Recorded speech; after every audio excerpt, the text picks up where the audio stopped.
Oh, it seems I have a visitor this evening.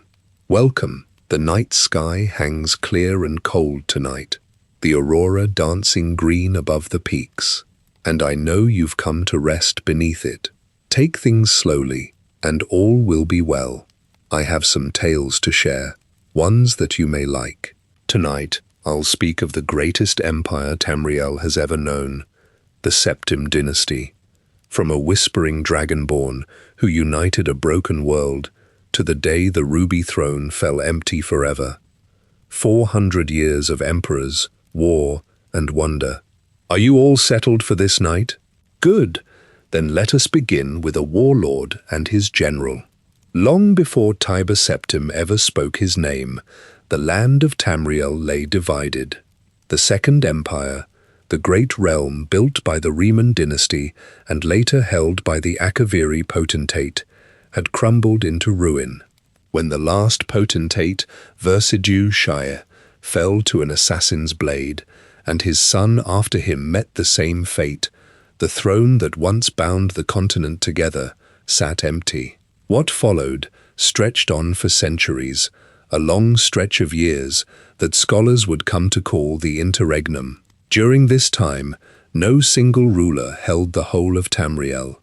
The provinces splintered apart, each drifting back toward its own kings, its own warlords, its own quarrels. Across the continent, the map redrew itself again and again.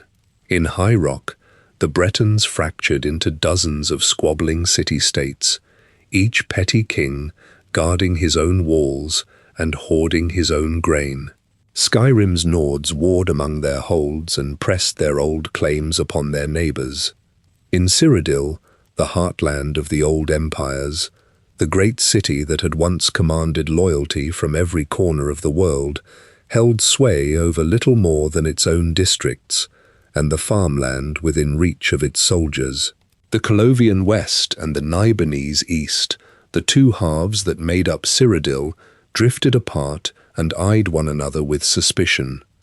Hammerfell's Red Guards, the Dunmer of Morrowind, the Argonians of Black Marsh, the Khajiit of Elsewhere, and the high-walled Altmer of the Somerset Isles all went their own ways, bound by no shared crown.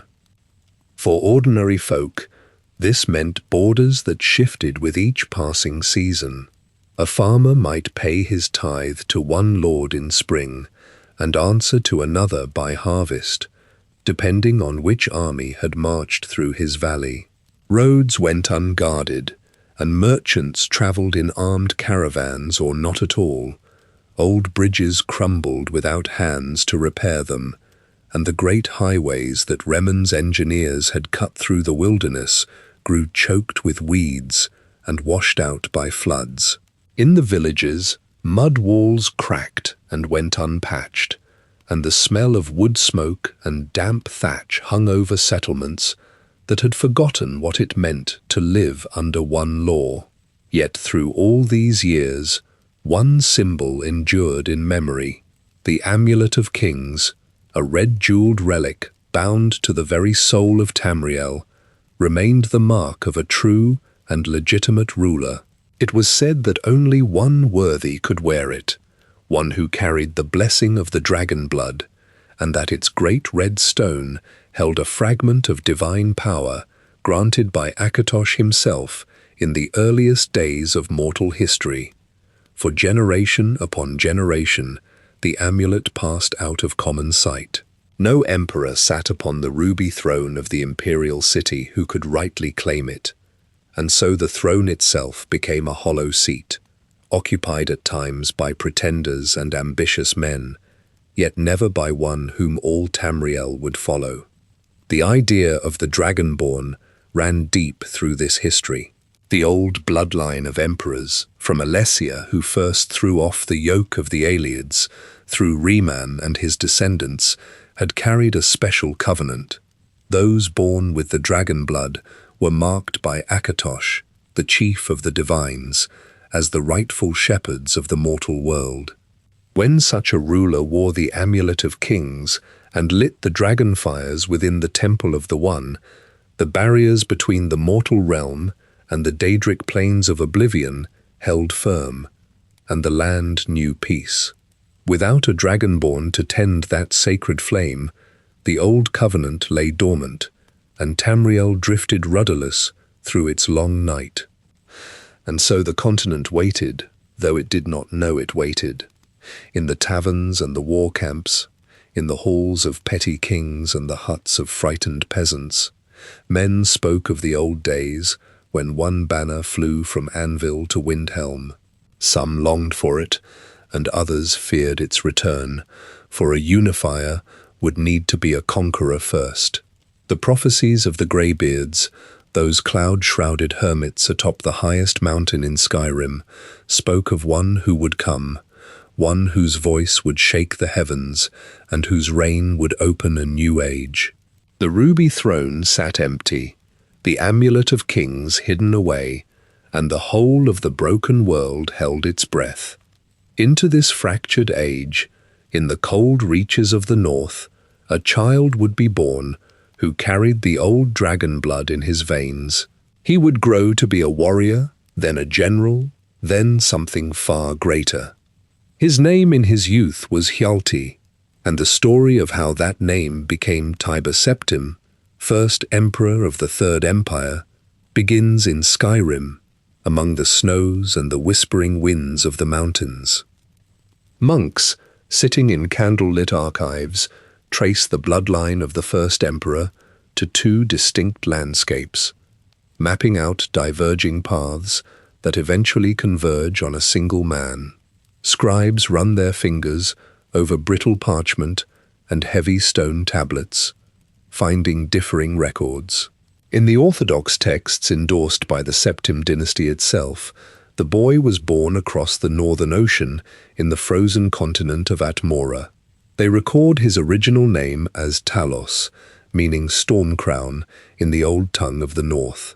According to these accounts, the young warrior sailed across the ice-choked waters of the Sea of Ghosts. His wooden boat cut through freezing spray and towering waves until he stepped onto the rocky shores of Skyrim.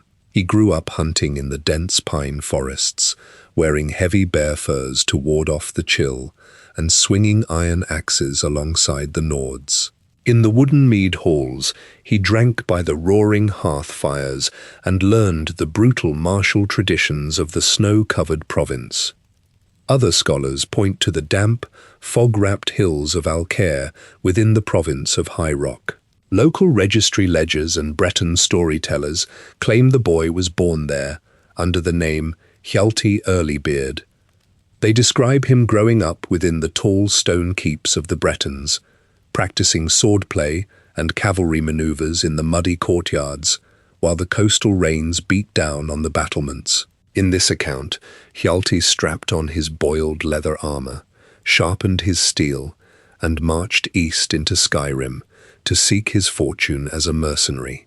He followed the constant border skirmishes, drawn by the clinking of coin and the promise of glory on the battlefield. Whichever soil he first walked upon, his path eventually led him to the base of the throat of the world, the tallest mountain in all of Tamriel. At the very summit, above the cloud line, sits the ancient stone monastery of High Hrothgar. This fortress serves as home to the ascetic monks known as the Greybeards. These cloistered elders dedicate their lives to the way of the voice, harnessing the ancient draconic magic known as the Thuum. For centuries, the Greybeards maintained strict silence, speaking only in hushed whispers to preserve the stone walls around them. Then they spoke a single name. Their combined voices rolled down the 7,000 steps carved into the mountainside. The sound carried enough physical force to shake the heavy snow from the pine branches, trigger avalanches in the high passes, and rattle the wooden doors in the valleys below. The vibration echoed across the vast tundra, vibrating in the chests of hunters and farmers, summoning the young warrior up the treacherous, wind-blasted path. Hjalti climbed the frozen stone steps, pushing through blinding blizzards and freezing air. Inside the draughty, echoing halls of the monastery, the monks looked upon the young man and named him Ysmir, Dragon of the North. They recognized the dragon blood running through his veins and bestowed upon him the title of Dovahkiin, the Dragonborn. The greybeards looked into the shifting currents of time and prophesied that he would march south, command massive armies, and eventually rule all of Tamriel. With their blessing, the young Dragonborn learned to wield the Thu'um. He stood in the biting mountain cold and took deep breaths of the icy air, shaping his life essence into physical sound. When he shouted, the force of his words manifested as concussive shockwaves. He could project blasts of pure kinetic force, capable of splintering thick wooden shields, throwing fully armored men off their feet, and scattering incoming arrows in mid-air. Men looked upon him and saw the ancient mythic heroes of Skyrim walking the earth once again. Word of his power spread quickly as he put his martial skills to use in the regional conflicts of the north. By the time he reached his 20th year, Hjalti led armies into the Reach, the rugged western territory of Skyrim. His forces marched upon Old Heroldan, a heavily fortified settlement surrounded by thick stone walls and wooden palisades reinforced with iron. The defending Reachmen held their ground, pouring boiling pitch and loosing volleys of black-fletched arrows from the battlements, keeping the besieging army pinned in the churned mud. The siege dragged on for weeks, with soldiers bleeding out in the dirt, the smell of iron and decay filling the camp, and wooden siege engines struggling against the towering stone defenses. Hjalti stepped to the front of his lines, exposing his chest to the falling arrows. He drew in a massive breath, pulling the cold air deep into his lungs, and released a shout directly at the stronghold's main gates. The sound wave struck the heavy timber with the force of a steel battering ram. The reinforced wooden beams shattered instantly, and the heavy gates blew entirely off their iron hinges. Wood splinters and twisted metal rained down on the defenders inside. With the breach suddenly opened, Hjalti drew his longsword and led his soldiers through the ruined entrance. They clashed iron against iron in the narrow dirt streets, striking down the defenders until the settlement fell completely under his control. His soldiers, watching him wipe the blood from his blade and wield the ancient magic of the north, began calling him Talos, cementing the legend of the Storm Crown in the minds of the people. His victory at Old Hroldan and his absolute mastery of the voice caught the attention of ambitious men far beyond the snowy borders of Skyrim. In the Colovian estates of western Cyrodiil, a crowned warlord sat in his stone keep, observing the shifting borders of the heartland, counting his glittering coffers, and gathering a seasoned army for a massive campaign of conquest. In the rocky highlands of western Cyrodiil, King Culhwch stood over a heavy oak table covered in parchment maps and carved wooden markers. He ruled the Colovian estates from a high stone keep, wearing overlapping iron plates and a thick cloak of stitched wolf fur. He spent his days pointing thick fingers at the trade routes leading into the Nibelheim Valley and the imperial city. His storehouses brimmed with harvested grain, and his armories smelled of weapon oil and coal smoke from the roaring forges. Culhwch gathered spearmen and cavalry from the surrounding hills, preparing for a massive push into the heart of the province to claim the empty ruby throne. He needed a commander to lead his vanguard, and the young warrior from the north possessed exactly the power required to break the eastern defenses. Talos marched south from the Reach and brought his veteran soldiers to Culhwch's stone keep. The warlord and the young dragonborn stood together by the roaring hearth fires and forged their military pact. Talos wore the heavy steel armor of the north, carrying a broadsword strapped to his back, while his voice carried the deep resonance of the high mountains. Cuchulainn named Talos his primary general, granting him direct command over the elite Colovian riders and the heavily armored infantry. The two men drew up extensive plans to march east, pressing iron daggers into the parchment maps to mark the cities they would systematically take. The combined army moved through the dense pine forests and rolling plains of Cyrodiil. Talos rode at the front on a heavy warhorse, leading endless columns of men carrying steel-tipped pikes and kite shields. They clashed with the defenders of the Nibonese city-states in the muddy fields and along the riverbanks. During these bloody engagements, Talos used the ancient magic of the Greybeards to completely break the enemy lines. He stood before walls of locked shields, took a deep breath of the battlefield air, and released a shout that rippled visibly through the smoke. The concussive blast shattered wooden shields, bent iron breastplates inward, and threw entire ranks of soldiers into the churned dirt. The Colovian cavalry immediately charged through the resulting gaps, trampling the disrupted formations and running down the fleeing infantry. Within a single year, Cuchulainn's banners flew over more than half of the Cyrodiilic settlements. The Colovian soldiers dug deep siege trenches around holdout cities and burned the heavy wooden gates with boiling pitch and flaming arrows. Talos led the vanguard through the breached walls, his sword swinging in wide, devastating arcs. The conquered lords surrendered their signet rings and pledged their surviving soldiers to Cuchulainn's rapidly growing host. Campfires stretched for miles across the plains at night, illuminating the canvas tents and the wooden armor stands of a massive, unified army. Supply wagons rolled constantly from the western estates, carrying barrels of salted meat and crates of arrows to feed the relentless war machine. Messengers rode hard up the northern mountain passes, carrying wax-sealed letters to the Breton kings of High Rock and the Nordic Jarls of Skyrim.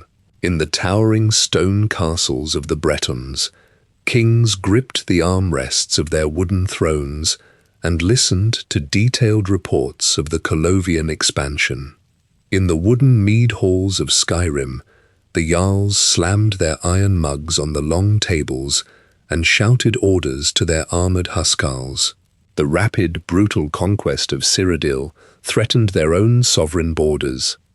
The northern rulers watched the troop movements and realized a unified empire in the south would eventually march upon their lands for tribute and submission. The Bretons and the Nords forged a temporary military pact and assembled a massive coalition force. Breton knights polished their heavy plate armor and saddled war horses covered in chainmail barding, while Breton battle mages prepared scrolls and staves. Nordic warriors sharpened broadaxes and strapped circular wooden shields to their forearms, painting their faces with blue woad.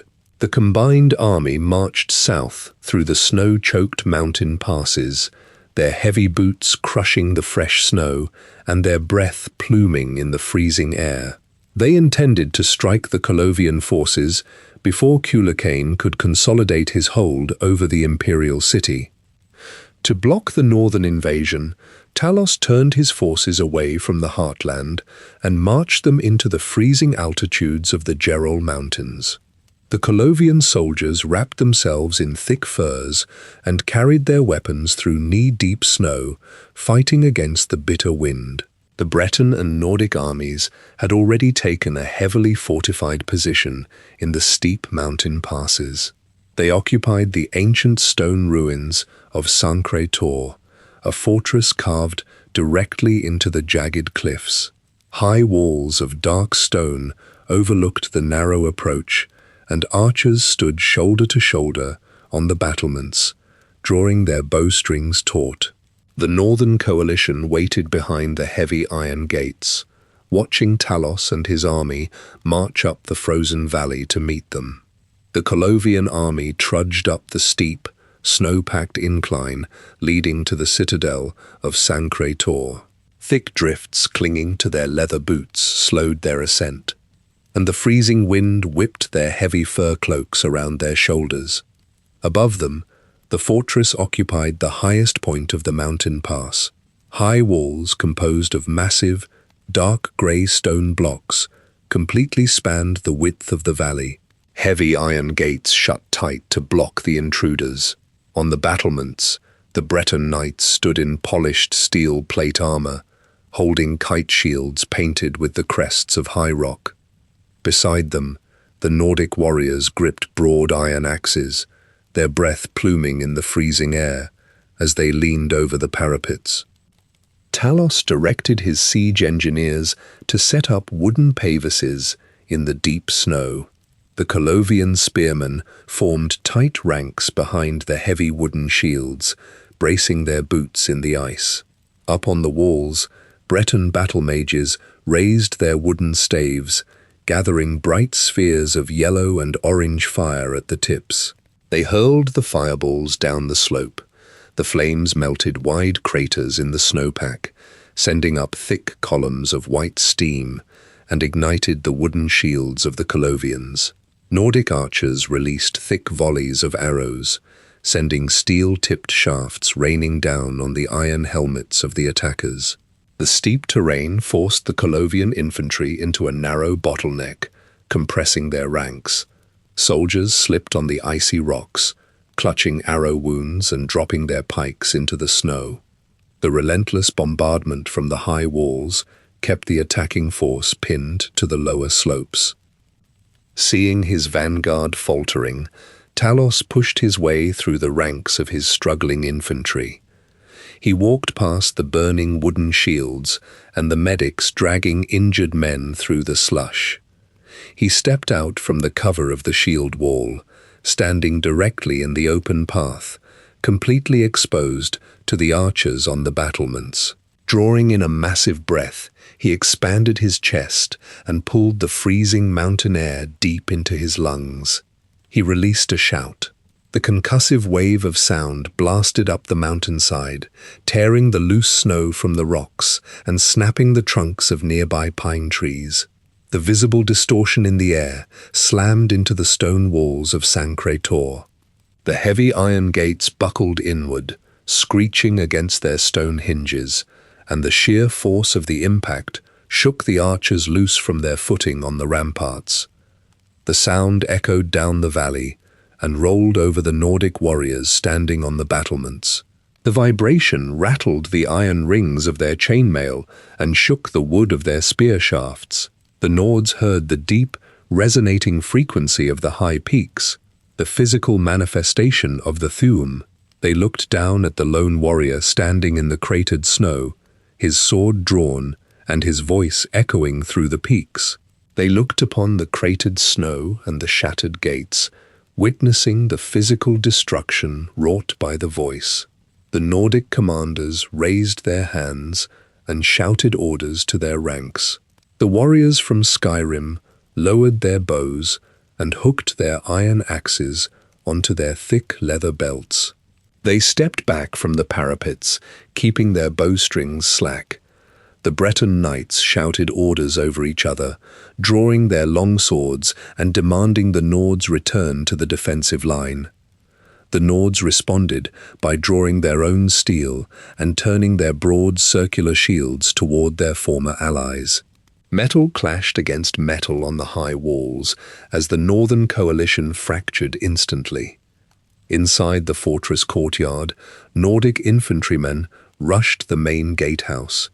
They cut down the Breton guards standing by the winches, grabbed the heavy wooden spokes, and turned the gears to raise the iron portcullis.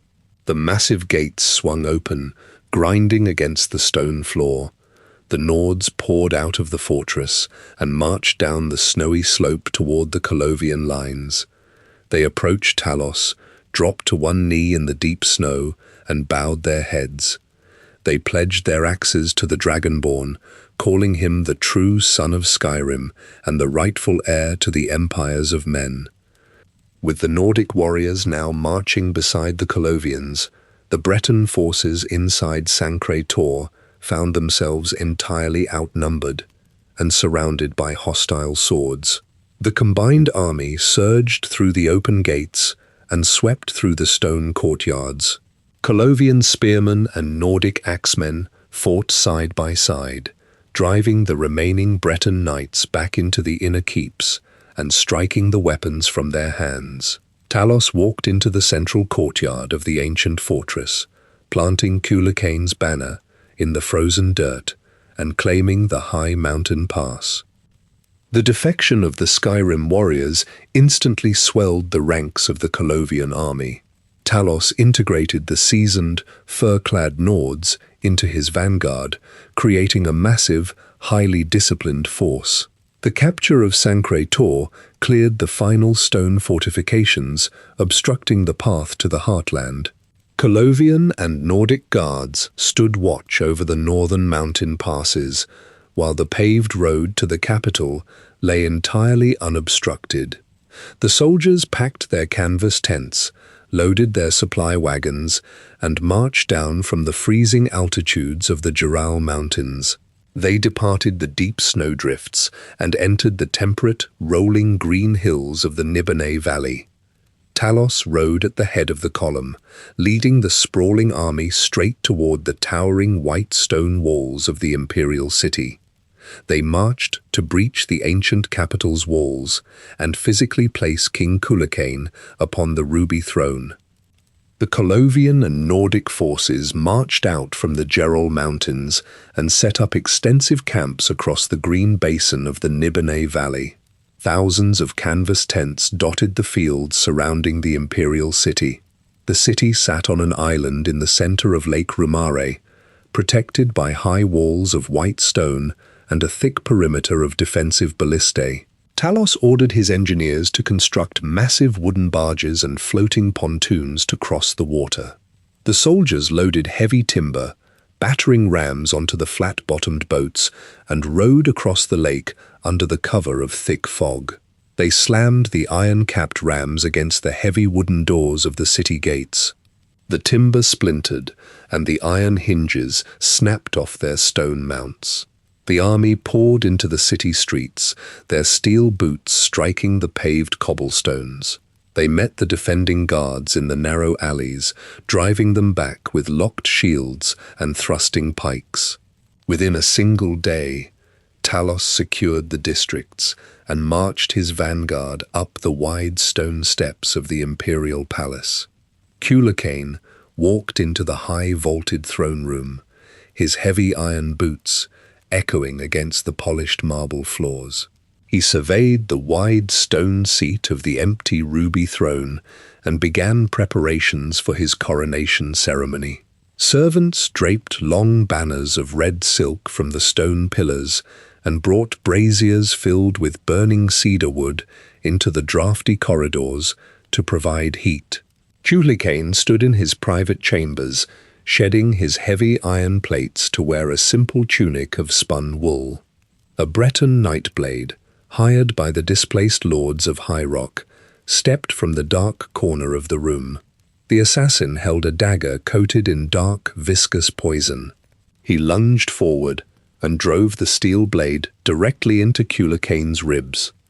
The warlord collapsed onto the stone floor, his blood pooling around the woven rugs. Talos entered the chamber at that exact moment, drawing his broadsword. The assassin pivoted and slashed the poisoned dagger across Talos's neck. The blade cut deeply into his flesh, severing the vocal cords and tearing the muscles of his throat. Talos dropped his sword and clamped his armored hands over the wound, blood spilling through his iron gauntlets. The guards rushed into the room, driving their spears through the assassin and pinning his body to the stone wall. Healers laid Talos on a wooden table, packing his torn neck with poultices of crushed mountain flowers and tightly wrapped linen bandages. He survived the poison and the blood loss, remaining bedridden for weeks in the palace chambers. When the bandages were finally unwound, A thick, jagged scar stretched across his throat. He sat up and drew a deep breath, attempting to summon the ancient magic of the greybeards. He pushed the air from his lungs, forcing the sound upward. A harsh, ragged wheeze scraped past his scarred vocal cords. The air in the room remained completely still. The physical damage severed his ability to project the voice. From that day forward, he spoke strictly in a raspy, strained whisper, relying on the quietest tones to issue his commands to the military officers. The Colovian and Nordic generals gathered in the central throne room, standing around the empty seat of power. Following the death of Cuchulainn, the massive army required a new crowned leader. Zurin Arctus, the imperial battle mage, stepped to the center of the room. He wore heavy robes of red and gold, trimmed with woven metallic threads. Arctus lifted a heavy crown of hammered gold and placed it directly onto Talos's head. The battle mage declared the northern warrior the new ruler of the Cyrodiilic heartland. To solidify his claim over the diverse populations of the capital, Talos took a new Cyrodiilic name. He announced himself as Tiber Septim, speaking the words in a low, grating whisper that the generals had to lean in to hear. Tiber Septim immediately ordered his stonemasons and priests to honor his fallen commander. Workers hauled blocks of grey granite into the city squares and chipped away the rough edges with iron chisels, carving out statues of Cuchulainn wearing his thick wolf fur cloaks. Priests lit bronze braziers at the base of these monuments and laid offerings of grain and wine on the stone steps. Tiber Septim established the cult of Emperor Zero, ensuring the citizens of the capital recognized Cuchulainn as the foundational ruler of the new regime. With the military firmly under his command and the public appeased by the new shrines, Tiber Septim turned his full attention back to the high-vaulted throne room. The ruby throne sat atop a raised stone dais, surrounded by tall bronze braziers and hanging silk banners. To sit upon it and command the loyalty of the entire continent, he needed an ancient relic of the previous dynasties, the single artifact marking a ruler as the true inheritor of the dragon blood. Inside the deepest vault beneath the imperial city, Tiber Septim stood before a heavy stone pedestal. Resting on a square cushion of black velvet lay the Amulet of Kings. The ancient artifact featured a massive central red diamond held firmly in place by thick, polished gold prongs. 8 smaller precious stones, cut into precise teardrop shapes, surrounded the central diamond. A heavy, interlocking chain of solid gold links connected the entire piece. Tiber reached out and lifted the amulet from the velvet cushion. The gold links clinked sharply against the overlapping steel plates of his gauntlets. He raised the heavy chain over his head and lowered it down onto his collar. The large red diamond settled directly over the center of his chest. As the stone made contact with his iron breastplate, the internal facets of the diamond caught the flickering orange light of the wall sconces. The gem emitted a bright, steady crimson glow, illuminating the dark corners of the stone vault. The heavy clasp remained securely fastened at the back of his neck, placing the physical mark of the dragon blood directly upon his person. He walked out of the underground vault and ascended the spiraling stone stairs to the main level of the imperial palace. He strode into the high-vaulted throne room, passing between long rows of heavily armored imperial guards. The guards held tall steel halberds perfectly still as he walked past them. He climbed the wide marble steps of the raised dais and turned around to look out over the expansive hall. He lowered himself onto the seat of the ruby throne. The throne consisted of carved grey stone, completely inlaid with wide, flat sheets of polished red glass. He gripped the heavy stone armrests with his metal gauntlets. Below him, the assembled generals, wealthy merchants, and regional governors dropped to their knees on the white marble floor. The sound of bone and iron hitting the stone echoed off the high ceilings. They kept their heads bowed, offering complete submission to his undisputed command over the capital and all the surrounding Cyrodiilic territories. Tiber Septim immediately turned his attention to the borders, stretching far beyond the central heartland. He ordered his palace servants to push a massive rectangular wooden table directly into the center of the throne room. He stood over the thick oak planks and unrolled wide sheets of cured calfskin vellum. The combined maps depicted the entire continent of Tamriel in detailed ink. He placed heavy iron weights on the curling corners to keep the maps flat. Leaning over the parchment, he traced his thick, calloused fingers over the jagged ink lines marking the coastlines of High Rock, the vast, yellow-painted deserts of Hammerfell, and the dense green marshlands of Argonia. He picked up small wooden markers carved into the shapes of foot soldiers and cavalry riders, pushing them forcefully across the provincial borders. He spoke in his low, scraping whisper, requiring his generals to lean in close to hear his commands. He ordered the construction of new supply wagons and the drafting of fresh conscripts from the grain farms. He intended to place every province, every walled city, and every remote fishing village under his direct military authority.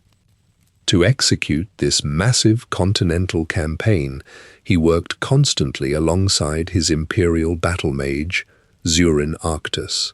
Arctus walked into the planning chambers wearing layered robes of deep crimson silk and spun gold thread. He carried the sharp, acrid smells of sulfur, crushed minerals, and burnt ozone in the fabric of his clothes. The battle mage dropped tall stacks of tightly bound scrolls, brass navigational astrolabes, and heavy leather-bound tomes onto the map table. While the generals calculated grain supplies and daily marching speeds, Arctus calculated magical artillery trajectories and arcane warding strengths. He traced complex geometric patterns over the parchment with a sharp iron stylus. He determined the exact concentrations of destruction spells required to collapse enemy fortress walls. Tiber and Zurin worked late into the night by the light of thick, smoking tallow candles. The Emperor whispered his strategic targets in his raspy voice, and the battle mage drafted the precise magical logistics required to incinerate opposing armies. Tiber Septim established a new martial organization to reward exceptional military service and absolute loyalty among his officers. He named it the Order of the Dragon. Inside the roaring, coal-fired forges of the imperial city, blacksmiths poured molten bronze and steel into hardened clay molds. They cast heavy, palm-sized medallions shaped like coiled winged dragons. Tiber stood in the palace courtyards during the crisp morning hours, pinning these heavy metal crests directly onto the thick leather tunics of his most successful commanders. He wrapped thick cloaks of dyed red wool around their shoulders. Among these decorated veterans, he elevated one singular warrior to the rank of Champion of Cyrodiil. He presented this champion with a customized suit of heavy plate armor, polished to a gleaming mirror finish, and a broadsword forged from folded high-carbon steel. The champion stood continuously beside the throne, a physical instrument of the Emperor's martial authority. With the armies marching and the generals heavily decorated, Tiber Septim's forces pushed outward in every direction. The imperial legions marched through the grey ashlands of Morrowind and chopped their way through the thick, wet vines of Black Marsh. Yet, as Tiber and Zurin Arctus leaned over the great map table, their eyes settled on the southwestern corner of the parchment. The Somerset Isles sat completely isolated across a wide expanse of deep ocean water. High elven navies heavily patrolled the jagged coastlines in swift wooden galleons. Their battle mages stood on the decks, holding destructive spells capable of turning wooden transport ships into floating pyres long before they ever reached the sandy beaches. Tiber looked at the vast blue ink representing the sea, knowing his conventional infantry and steel-clad cavalry would sink straight to the ocean floor. Durin Arctus reached deep into his heavy leather satchel. He pulled out a large, tightly rolled sheet of blue parchment and spread it out over the map of the ocean.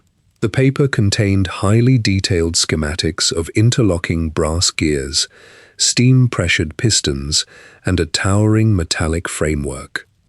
The parchment spread across the oak table depicted the Numidium, a massive brass golem constructed centuries earlier by the deep elves of Morrowind. The detailed dwarven ink lines showed thick metal plates layered over a skeletal frame of heavy bronze pipes. It stood hundreds of feet tall, designed to crush fortress walls under solid brass footfalls and shatter entire infantry formations with a single swing of its articulated metal arms. The blueprints showed the empty cavity in its chest, where a massive power source was required to turn the heavy internal gears. Tiber Septim pressed his hands flat on the edges of the table, his scarred throat letting out a sharp, ragged exhale as he examined the scale of the machine. To bring the Numidium to life, Zurin Arctus descended into the deepest, magically warded cellars beneath the imperial palace. He constructed an enormous soul gem, a crystalline vessel cut into a multifaceted star, specifically designed to hold a massive reservoir of arcane energy. The exact method the battle mage used to charge the stone remains highly debated by scholars, poring over the fragmentary ledgers of the era. Some records state Arctus siphoned his own tremendous life force into the crystal, draining his physical body to power the god machine.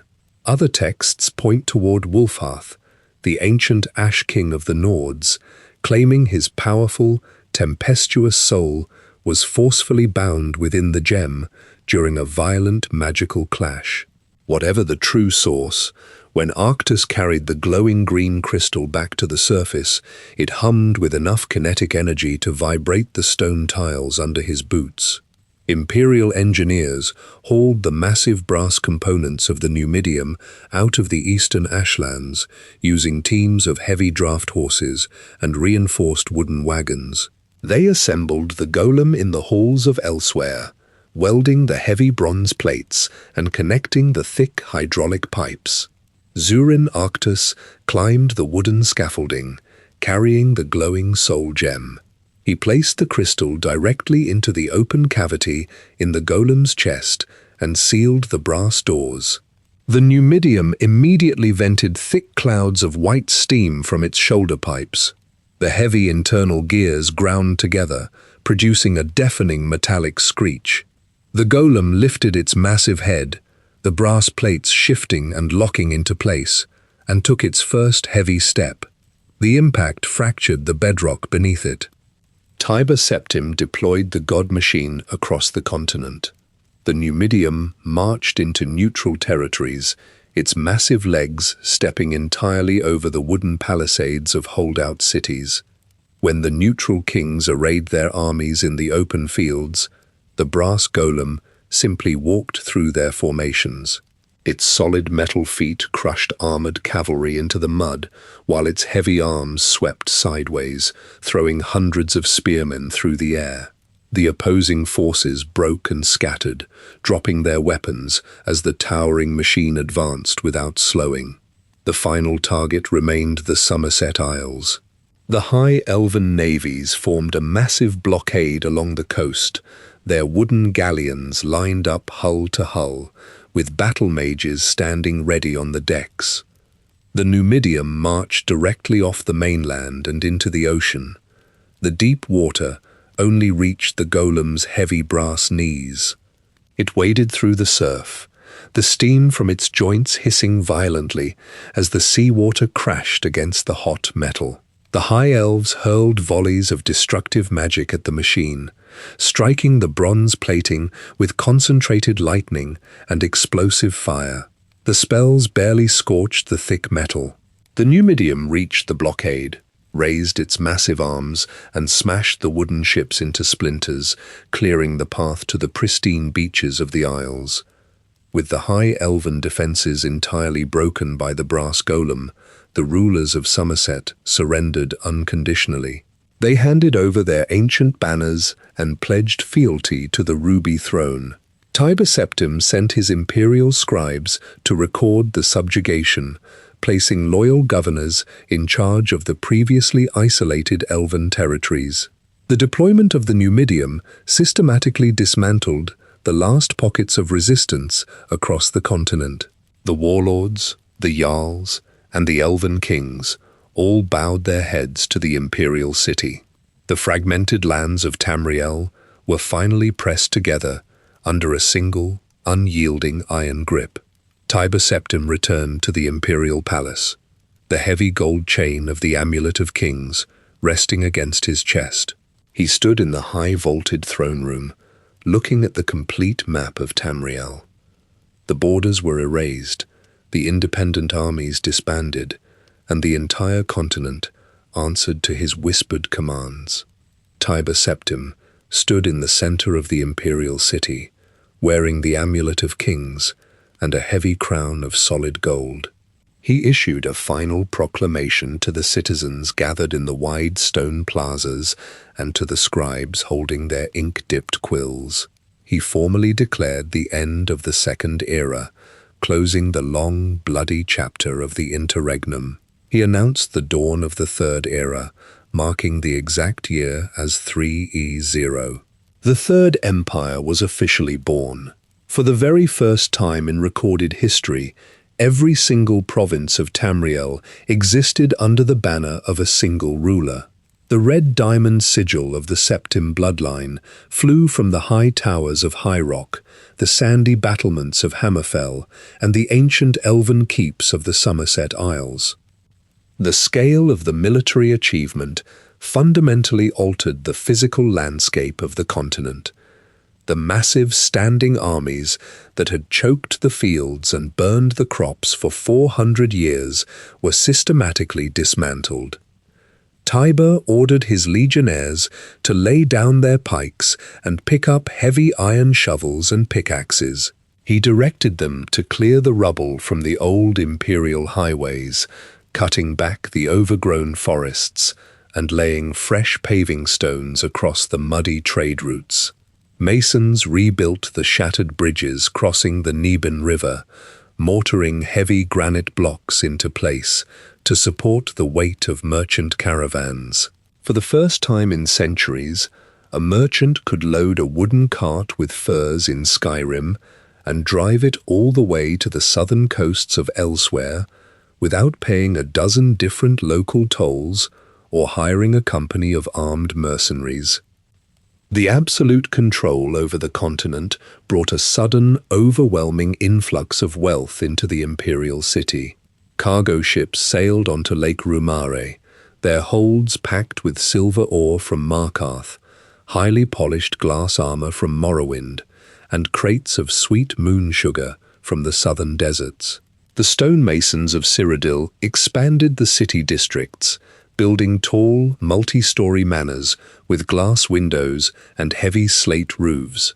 The emperor established a continent-wide currency, the Septim, minting the gold coins with his own heavily scarred profile stamped directly onto the metal face.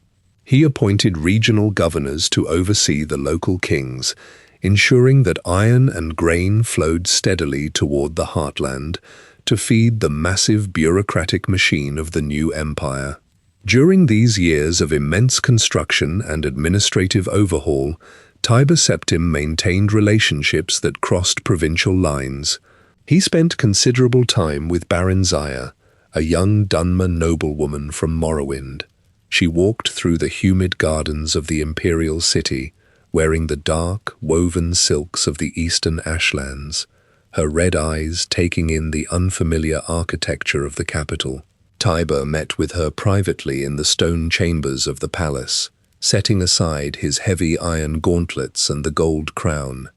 They conversed in quiet, raspy tones, the emperor engaging with the young elf, far away from the prying eyes of the elder council.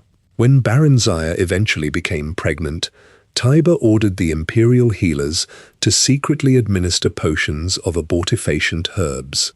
The healers forced the bitter liquids down her throat to terminate the pregnancy, ensuring no illegitimate half-elven heir could threaten the pure human bloodline of the newly established Septim dynasty. The peace held firmly across the continent for 38 years. Tiber Septim sat on the ruby throne, his hair turning white and his physical strength slowly waning. He oversaw the construction of new magical academies, the expansion of the naval fleets, and the strict enforcement of imperial law. The provinces grumbled under the heavy taxation, and local rulers occasionally tested the boundaries of their autonomy, but no organized military rebellion gained enough traction to threaten the capital. The mere presence of the veteran imperial legions and the lingering memory of the crushing power of the Numidium kept the regional kings securely in line.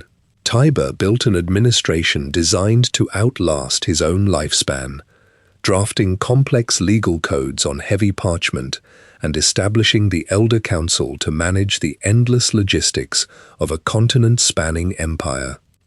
By the late years of his reign, the constant pressure of rule and the old, deep scar across his throat heavily taxed his aging body.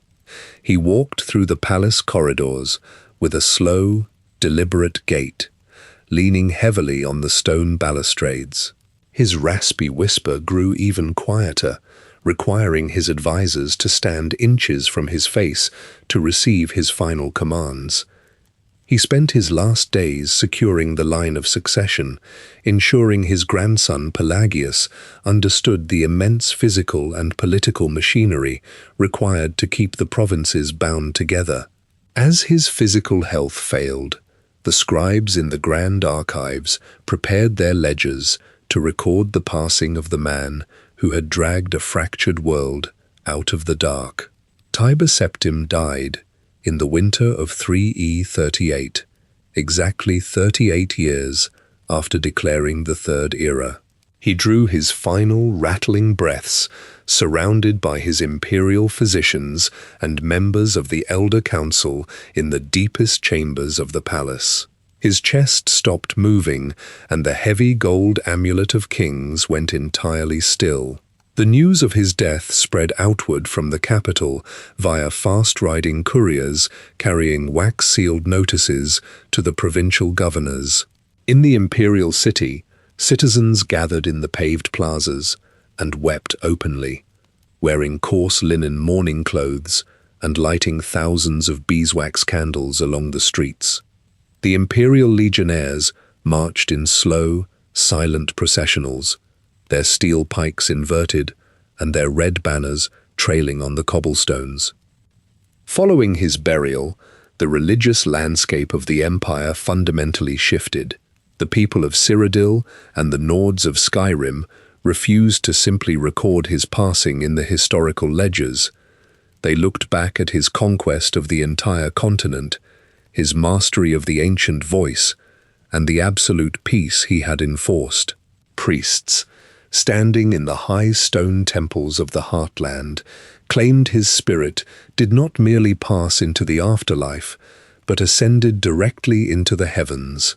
They preached that his overwhelming willpower and his actions as the great unifier of mankind had physically elevated him to godhood. The pantheon of the 8 divines, Akatosh, Arche, Dibella, Julianos, Kinnereth, Mara, Stendar, and Zenithar, expanded.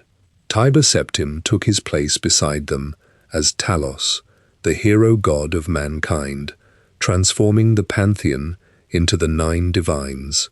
Masons across the provinces began carving new altars. Inside the stone chapels of the cities, Workers chiseled shrines featuring a sword pointing straight downward, the hilt resting upon a carved stone altar. Worshippers knelt on the cold tiles and offered prayers to Talos, asking for strength in battle, justice in their courts, and firm guidance for their rulers.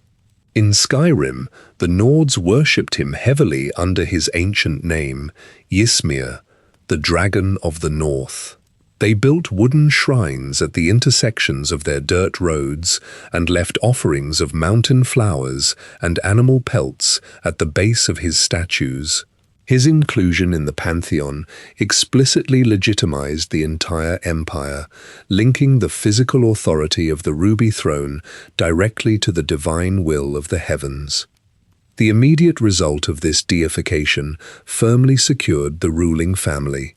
The bloodline of the emperor transformed from a line of successful conquerors into a sacred, divinely mandated dynasty. The people of Tamriel looked upon the immediate heirs of Tiber Septim not just as politicians, but as the physical descendants of a living god. The heavy gold amulet of kings, passing from Tiber's neck to his successor, became the physical proof of this divine covenant, ensuring the citizens and the soldiers remained completely loyal to the Septim name. Following the elevation of Tiber Septim to the pantheon, his direct bloodline assumed control of the newly established religious and political order. His grandson, Pelagius Septim, stepped up to the high altar in the Temple of the One. Pelagius lifted the heavy gold amulet of kings from the velvet cushion and secured the clasp behind his neck, the red diamond resting flat against his chest. He stood in the center of the temple, surrounded by marble pillars and smoking braziers, and formally claimed the Ruby Throne. The Elder Council recorded his ascension as Pelagius I, expecting him to carry the immense administrative machinery built by his grandfather directly into the next generation.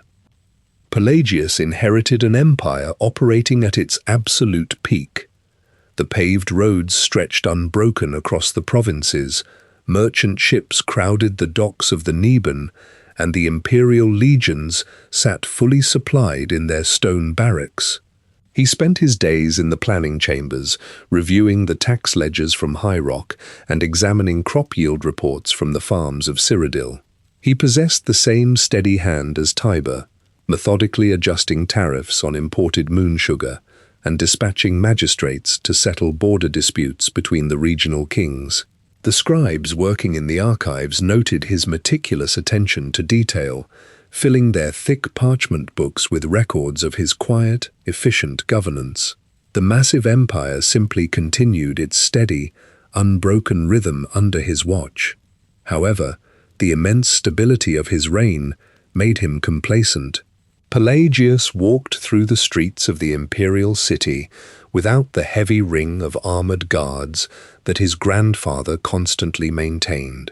He frequently attended services at the Temple of the One, kneeling on the cold stone tiles to offer his prayers to the newly minted shrine of Talos. He knelt with his head bowed, wearing simple robes of spun wool, placing himself entirely in the open among the regular worshippers. In the autumn of 3E41, less than 3 years into his reign, Pelagius knelt at the altar of the Temple of the One. A figure stepped out from the congregation, wearing the dark, closely fitted leather armor of the Dark Brotherhood. The assassin moved completely silently across the stone floor, drawing a thin steel blade coated in deadly nightshade extract. Before the temple guards could even draw their weapons, the assassin drove the poisoned dagger directly into the back of the emperor's neck. The blade severed the spinal cord, and Pelagius collapsed onto the altar, his blood spilling over the stone carvings. The assassin dropped a black handprint painted on a square of parchment onto the body before fleeing through the temple columns. The sudden murder of Pelagius I sent immediate shockwaves through the administrative halls of the imperial palace. The Elder Council convened in emergency session, their voices echoing off the stone walls as they debated the line of succession. Pelagius died childless. He had left no sons or daughters to inherit the Amulet of Kings. The direct, unbroken bloodline descending from Tiber Septim completely ended on the temple floor.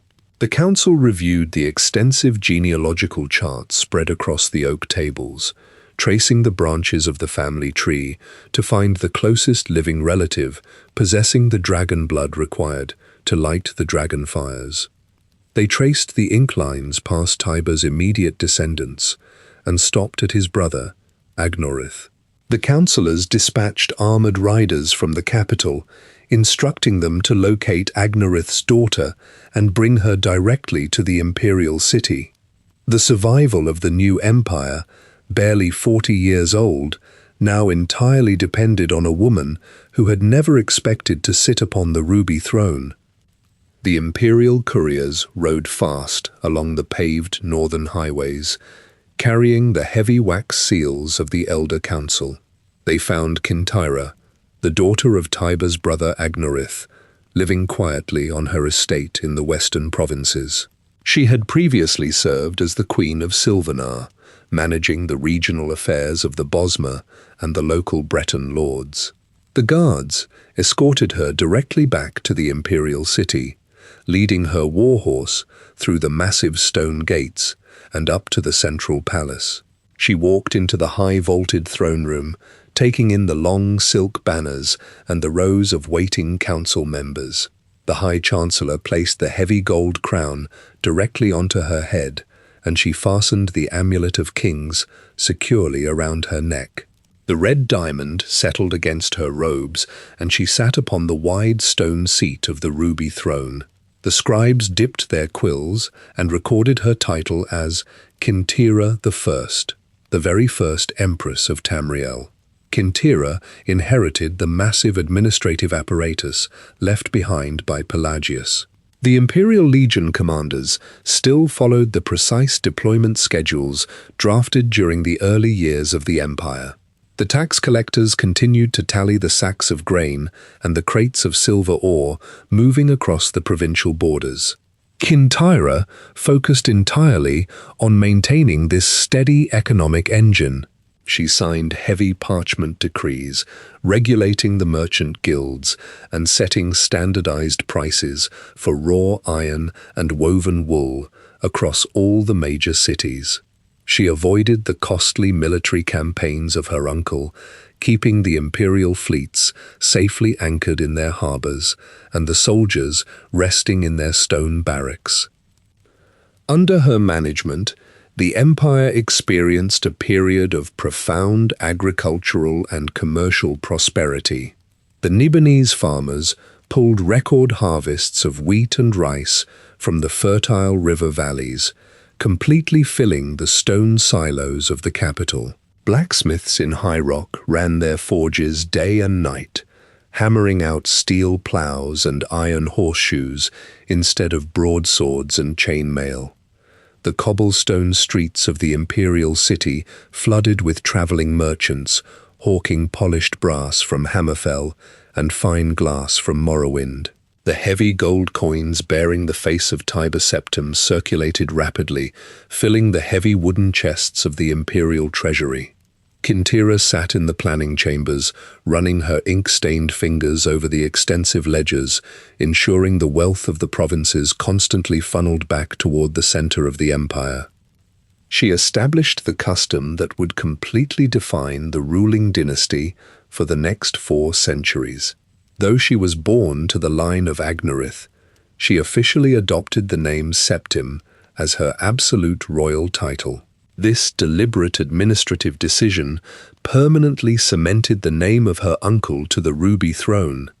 Every ruler who followed her, regardless of their specific branch on the genealogical tree, would take the name Septim, continuously reinforcing their direct connection to the deified founder. The scribes updated their heavy ledgers, crossing out her birth names and writing Kintyra Septim in thick black ink. Her reign lasted for 7 relatively uneventful years. She avoided the poisoners and the assassins that had cut down her predecessor, dying of natural causes in her own bed in 3E48. Her passing lacked the violent disruption of the previous emperor, allowing the Elder Council to easily transition the vast administrative powers directly to her named heir. The heavy gold amulet of kings passed seamlessly into the hands of her son, ensuring the dragon blood remained firmly upon the throne. Uriel Septim I took the heavy gold crown from the hands of the High Chancellor and sat upon the ruby throne in 3E48. Following his mother Kintyra, he stepped directly into an administration functioning at absolute capacity. He walked through the thick stone halls of the imperial palace, surrounded by the constant hum of bureaucratic activity. Scribes continuously hauled tall stacks of ledgers into the central archives, recording the immense influx of tax revenue generated by the continental peace. Uriel recognized the sheer scale of the wealth flowing into the capital and directed his advisors to expand the fundamental institutions of the empire. He signed thick parchment decrees establishing permanent, state-sponsored charters for the Mages Guild and the Fighters Guild.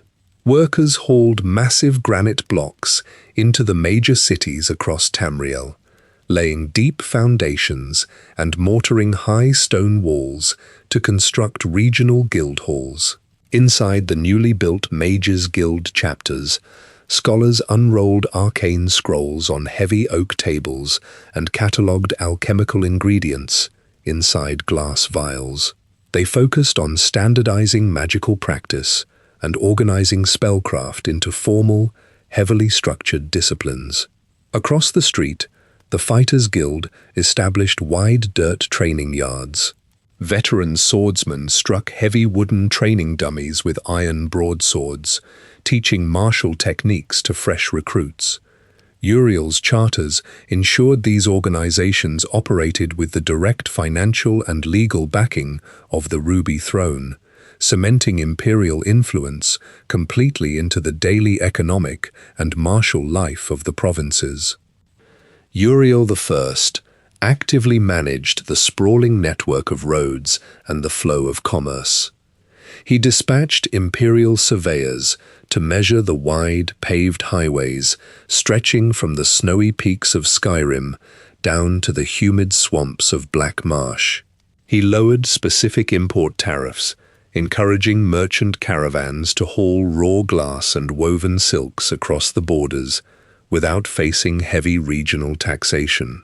The empire grew increasingly interconnected, relying entirely on the central authority of the imperial city to settle disputes and enforce the standardized laws.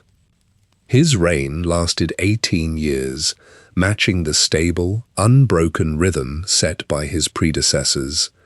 He avoided foreign entanglements and domestic purges, relying entirely on the immense administrative machine to maintain order. In the streets and taverns, the people associated his specific name with a profound, unbroken era of unity.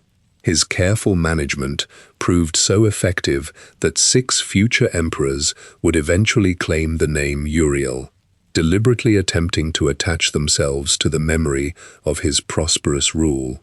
When he died quietly in 3E64, he left behind a massive, fully funded administration. He handed the Amulet of Kings over to his heir, expecting the bureaucratic engine to continue running precisely as he had left it. Uriel Septim II received the Amulet of Kings and sat upon the ruby throne in 3E64. Unlike his father, who possessed a robust physical constitution, Uriel II suffered from chronic illnesses. He often sat in the council chambers, wrapped in thick wool blankets, coughing into linen handkerchiefs while reviewing state documents. The physical weakness of the emperor soon manifested as administrative neglect. Without his constant oversight, regional governors in the outer provinces began skimming tax revenues before the gold carts reached the imperial city.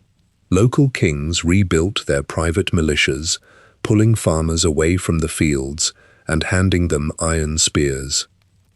As the imperial legion presence weakened along the borders, insurrections flared up. In the deserts of Hammerfell and the swamps of Black Marsh, local factions ambushed imperial supply caravans, seizing crates of steel weapons and barrels of salted meat. Uriel II ordered the legions to march outward and suppress the uprisings, draining the imperial treasury to pay for the continuous troop deployments. To finance the sprawling military operations, the emperor borrowed heavily from the merchant guilds and the wealthy noble families of Cyrodiil, signing thick parchment promissory notes with the imperial seal. Furthermore, a series of plagues swept through the dense urban populations of High Rock and Morrowind, drastically reducing the labor force. Crops withered in the fields, and the resulting famine further crippled the tax revenue the empire desperately needed to pay its mounting debts. For 18 years, Uriel II struggled to hold the continent together while managing his failing health. He spent his final days confined entirely to his private chambers, the smell of medicinal herbs and boiling eucalyptus filling the rooms. He died in 3E82, leaving behind an empire heavily burdened by unpaid loans and fractured by regional discontent. His son, Pelagius Septim II, took the crown and inherited an imperial treasury containing almost no physical gold. He walked into the council chambers and looked at the long rows of elder council members sitting in their high-backed wooden chairs. Pelagius recognized that the wealthy nobles and guild leaders sitting before him held the very promissory notes crippling his administration.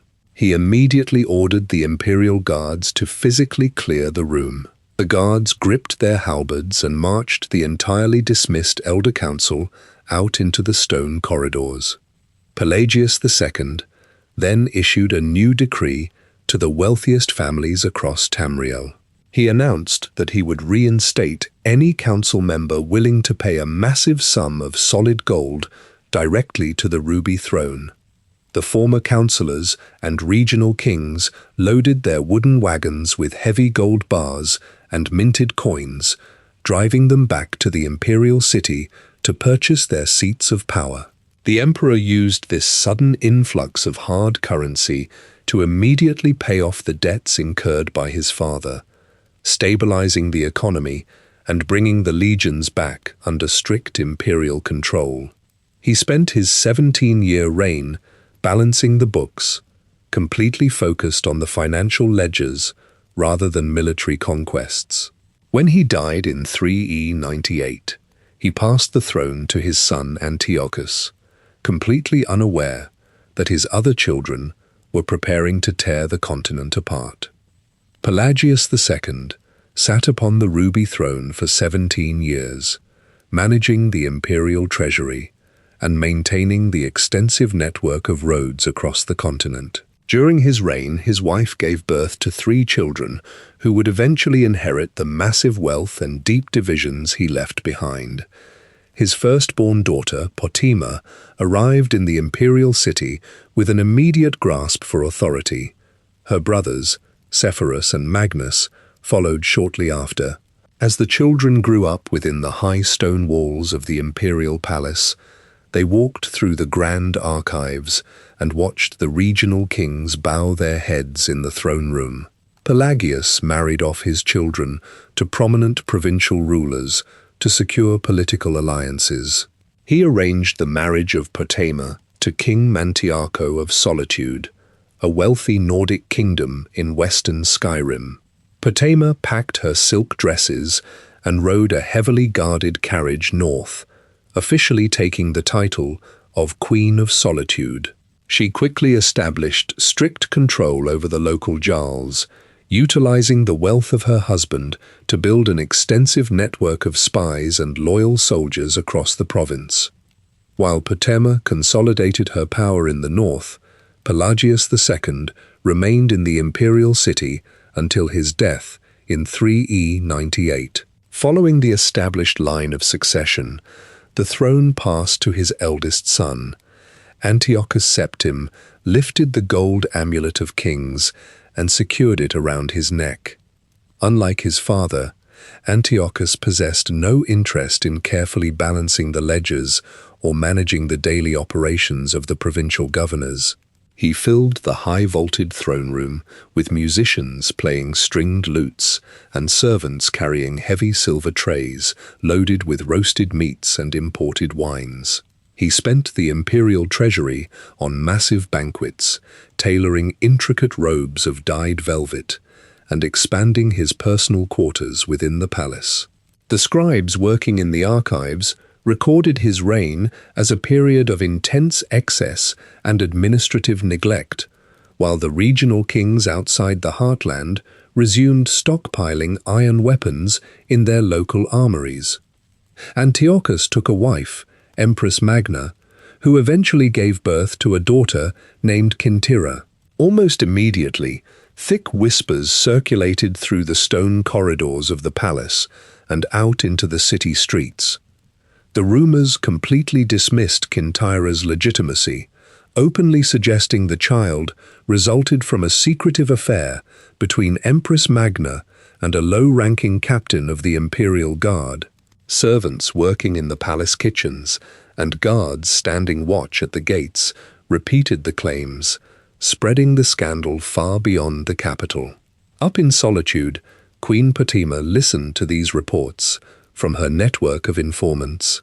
She paced the floors of her stone keep, her leather boots echoing against the tiles, completely rejecting the idea that a bastard child should ever sit upon the ruby throne. Potema possessed her own son, Uriel, born to her and King Mantiarco. She looked at her son and saw the direct, unquestionable bloodline of Tiber Septim running through his veins. When Antiochus finally died in 3E120, after decades of physical excess, the Elder Council convened in the central chambers to formally review the line of succession. They unrolled the heavy parchment genealogies and officially recognized Quintira, the 15-year-old daughter of Antiochus, as the rightful heir to the empire. They began preparations to place the Amulet of Kings around her neck and crown her Quintira II. Before the high priests could light the braziers for the ceremony, the heavy oak doors of the council chambers swung open. Queen Potema walked into the room, flanked by heavily armored Nordic huscarls carrying broad iron axes. Her son Uriel walked beside her, wearing the overlapping steel plates of a general. Potema stood before the high wooden chairs of the Elder Council and slammed her iron-gloved hand against the table. She loudly recounted the rumors of Quintira's illegitimacy, refusing to allow a commoner's bastard to claim the Amulet of Kings. She pointed directly at her son, declaring him Uriel III, the true and rightful emperor of Tamriel. The Elder Council firmly rejected her claim, ordering the guards to remove her from the chambers. Potema turned and walked out of the palace, taking her son and her armored escort directly back to the carriages. She rode north to Skyrim, sending fast couriers to the kings of High Rock and the lords of northern Morrowind. She offered them massive shipments of gold and the promise of absolute regional autonomy if they provided military support. The kings loaded their supply wagons and polished their steel plate armor, marching their armies toward Solitude. The continent braced for the violent outbreak of the War of the Red Diamond. Inside the central chambers of the imperial palace, the members of the Elder Council laid the heavy gold Amulet of Kings on a square pad of red velvet. They stood around the long oak table, unrolling wide parchment scrolls filled with the exact procedures for a coronation. Outside, the thick glass windows, stonemasons chiseled the name Kintira II into the marble base of a new statue. Priests inside the Temple of the One piled dry cedar logs into the massive bronze braziers, preparing to strike flint and steel to light the dragon fires. The 15-year-old girl stood in the antechamber, wearing robes of spun white silk, trimmed with silver thread. She waited for the heavy iron doors to open, so she could step forward and receive the crown.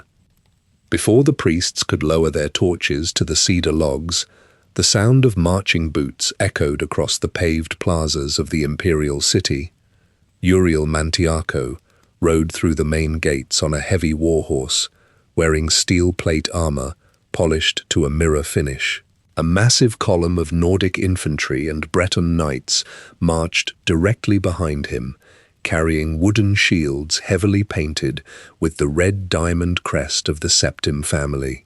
The crimson diamond stood out against the dark iron of their breastplates and the woven wool of their tabards, marking them as the forces of the usurper. Queen Fatima rode beside her son in a closed wooden carriage, peering through the glass window at the towering white stone walls of the capital. The invading soldiers shoved the imperial guards aside, pressing the sharp tips of their iron halberds against the throats of the palace defenders. Uriel marched up the wide marble steps of the palace and walked straight into the high-vaulted throne room. He stepped past the members of the Elder Council, picked up the heavy gold crown from the velvet cushion, and placed it directly onto his own head. He spoke to the assembled nobles, declaring himself Uriel III. The physical seizure of the ruby throne divided the regional armies along precise geographical lines.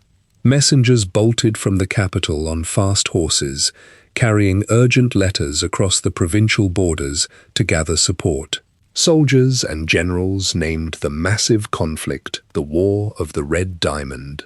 The crimson diamond symbol appeared on both sides of the battlefield, painted onto heavy canvas banners and stitched into the tunics of the infantry. Each faction claimed the diamond as the ultimate proof of their legitimate bloodline. In the north, the Jarls of Skyrim, the kings of High Rock, and the noble houses of northern Morrowind packed their supply wagons and rallied behind Fatima and Uriel III. They gathered thousands of archers and heavily armored cavalry in the snowy mountain passes, equipping their men with broadswords and steel-tipped pikes. Down in the south, the Red Guards of Hammerfell, the local lords of Black Marsh, and the commanders of the Cyrodiilic Heartland pledged their swords to Sepphoris and Magnus Septim, the uncles of the new emperor. The two brothers established their military headquarters in the warm, humid valleys of the Heartland. Armies erected massive canvas tents across the rolling plains, digging deep siege trenches in the dirt and sharpening their weapons on round grinding stones. The two opposing forces established wide battle lines, burning the farmland between them and turning the local villages into fortified military camps. While the vast armies mobilized, the young Kintira fled the imperial city in a small wooden carriage. The wooden wheels clattered loudly against the paving stones as her personal guards urged the horses down the western roads. They rode through the dense forests, attempting to reach the safety of the loyalist territories in High Rock. The smell of crushed pine needles and churned mud filled the air. As the carriage rolled through a narrow, rocky gorge, a contingent of Fatima's Breton knights dropped heavy pine logs across the dirt path. The horses reared back, their hooves kicking up clouds of brown dust. The knights surrounded the carriage with drawn swords, pulling the guards from their saddles and dragging Kintira onto the ground. The soldiers bound her wrists with thick hemp rope and placed her on the back of a horse. They rode to the deep stone dungeons of Glenpoint. The jailers pushed her into a cold, windowless cell and locked the heavy iron door behind her. Inside the damp cell, Kintyra sat on a thin bed of straw, shivering in the cold air pulling through the gaps in the stone blocks. The room smelled of wet ash and stagnant water. She ran her fingers over the rough, freezing texture of the stone walls, feeling the moisture seeping through the cracks. The guards handed her small rations of stale bread and cups of tepid water through a narrow iron grate. She remained trapped inside the cell for months, listening to the heavy boots of the jailers pacing the corridors and the distant sounds of rain hitting the fortress roof. Eventually, the pacing footsteps stopped. The heavy iron door swung open, and a Breton executioner stepped into the small room, holding a sharpened steel blade. The man cornered her against the damp stone wall. Months later, local villagers digging a grave in the muddy fields behind the keep discovered her body wrapped in a coarse linen sack. They saw the deep slash marks across her collarbone and the blood-stained fabric.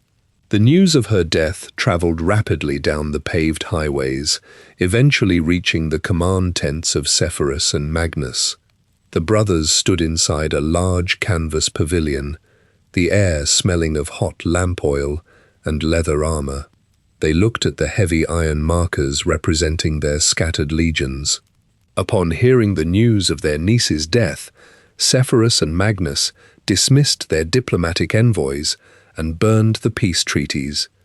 They ordered their infantry to pack their tents and march directly toward the borders of Hammerfell, preparing to clash with Uriel III's advancing lines in the open desert. By 3E127, the War of the Red Diamond had fractured Tamriel into three massive, overlapping battlefronts. Potema and Uriel III commanded the northern territories, heavily fortifying the snow-choked passes of Skyrim and the deep ravines of High Rock. Sepphoris held the western deserts of Hammerfell, positioning his legions among the sand dunes and rocky plateaus. Magnus concentrated his loyalist forces in the eastern ashlands of Morrowind and the central plains of Cyrodiil. The conflict dragged on for 7 years, turning the paved imperial highways into churned mud and burying the agricultural fields under the heavy boots of marching infantry.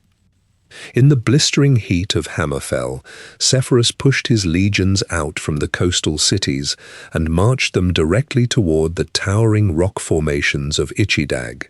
Uriel III led the northern coalition south to meet him, bringing a massive force of heavy cavalry and armored Nord axemen. The two armies collided in the narrow, sand-swept canyons.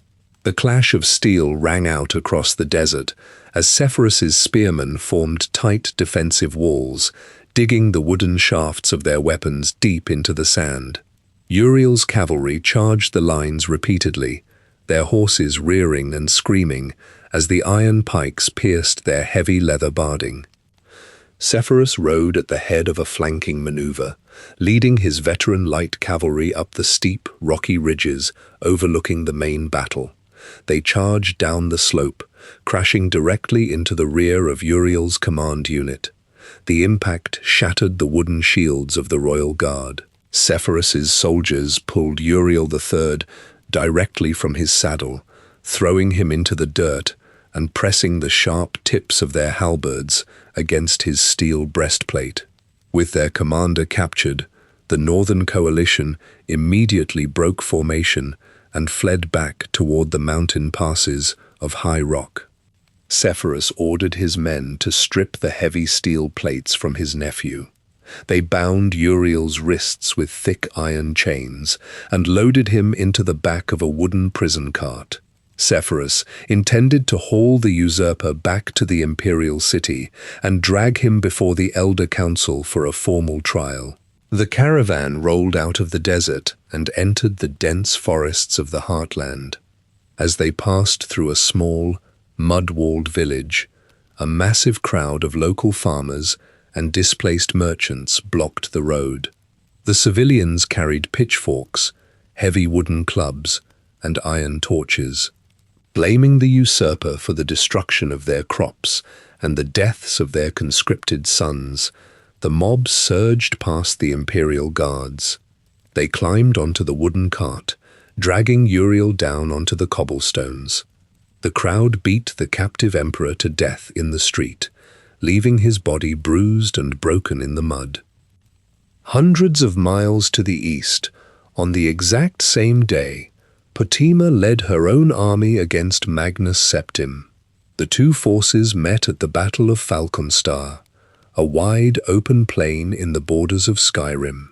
Potima utilized the massive wealth of Solitude to hire elite mercenary companies from across the continent. She directed thick volleys of steel-tipped arrows into Magnus's infantry, dropping hundreds of loyalist soldiers into the tall grass. Magnus rode up and down his lines, shouting orders over the deafening noise, but Potima's forces completely overwhelmed his flanks. Magnus watched his defensive lines collapse and ordered a full retreat, pulling his surviving legions back into the fortified holds of Cyrodiil. The simultaneous outcomes of Ichidag and Falconstar drastically altered the political landscape. Uriel III lay dead in the mud, removing the physical figurehead of the Northern Rebellion. Potima won a decisive military victory, but she had lost her son, the very anchor of her claim to the Ruby Throne. She retreated back to the high stone walls of Solitude, locking the iron gates and pacing the empty halls of the Blue Palace.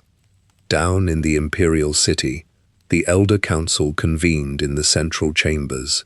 They recognized the death of the usurper and the continued threat of the Wolf Queen. The councillors drafted a heavy parchment decree, naming Sepphoris the rightful emperor of Tamriel by popular consent and military necessity. Sepphoris walked into the throne room, his leather armor still coated in the fine, red sand of Hammerfell. He picked up the heavy gold amulet of kings from the velvet cushion and fastened it around his neck. He sat upon the ruby throne, completely bypassing his older brother Magnus, and immediately ordered the imperial legions to march north and tear the walls of Solitude down to the bedrock. Sepphoris directed the imperial legion north, marching hundreds of thousands of heavily armored foot soldiers and supply wagons directly into Skyrim. They dragged massive wooden trebuchets and iron-capped battering rams across the snowy mountain passes, cutting down the pine forests to build fortified siege camps around the city of Solitude. Queen Potima stood on the high battlements of the Blue Palace, completely refusing to surrender. She utilized the immense wealth remaining in her vaults to hire necromancers and Daedric cultists. They gathered in the dark stone cellars of the city, sacrificing livestock and captured soldiers on obsidian altars. The necromancers raised the corpses of the fallen Uriel III's infantry, equipping the rotting skeletons with rusted iron swords and sending them out to man the defensive walls. The siege of Solitude dragged on for a full decade. The Imperial Legion dug deep trenches into the frozen dirt outside the city walls, constantly rotating fresh troops to the front lines. The constant bombardment of flaming pitch and heavy boulders completely shattered the outer stone fortifications, reducing the lower districts of the city to smoking craters and piles of grey rubble. Potima's undead soldiers stood in the gaps, their bones completely immune to the freezing wind and starvation that slowly killed the remaining living defenders. The air around the city smelled constantly of burning wood, sulfur, and rotting flesh. Sepphoris rode up and down the trench lines, wearing thick layers of bear fur over his armor, directing the relentless artillery fire against the Blue Palace itself. In 3E137, the Imperial engineers finally brought a massive iron battering ram directly to the main gates of the inner keep. The soldiers swung the heavy timber forward, shattering the iron hinges and bringing the heavy oak doors down onto the cobblestones. The legionnaires poured into the keep, striking down the necromancers and shattering the skeletal defenders with heavy iron maces. Fatima retreated to her deepest chambers, entirely cut off from her magical support and her remaining wealth. When the Imperial Guards finally breached the heavy wooden door of her private quarters, they found the Wolf Queen dead. She succumbed to the sheer physical exhaustion and starvation that ravaged the completely isolated keep, ending her decade-long resistance. The War of the Red Diamond formally concluded with Fatima's death, but the absolute control Tiber Septim once held over Tamriel was completely broken. The 10 years of continuous continental warfare drained the imperial treasury and drastically thinned the ranks of the legion. The regional kings and provincial lords, watching the capital completely consumed by the civil war, stopped sending their heavy carts of gold and grain to Cyrodiil. They rebuilt their own stone walls and trained their own local militias, operating almost entirely independently of the Elder Council. The physical infrastructure of the empire, the paved roads and stone bridges, cracked and crumbled without the constant maintenance previously funded by the Ruby Throne. The provinces drifted apart, leaving Sepphoris to rule over a financially ruined and politically fractured continent. Sepphoris Septim spent the remaining 3 years of his reign entirely focused on the battlefield, completely ignoring the administrative duties waiting in the imperial city. He rode back and forth across the western provinces, attempting to re-establish military control over the rebellious kings, but his aging body failed him. He died in 3E140, completely exhausted by the constant travel and the lingering wounds of the war. His older brother, Magnus Septim, immediately traveled to the capital to claim the empty throne. Magnus Septim entered the high-vaulted throne room of the imperial palace in 3E140. He walked past the heavily armed imperial guards, his long white beard resting against his thick steel breastplate.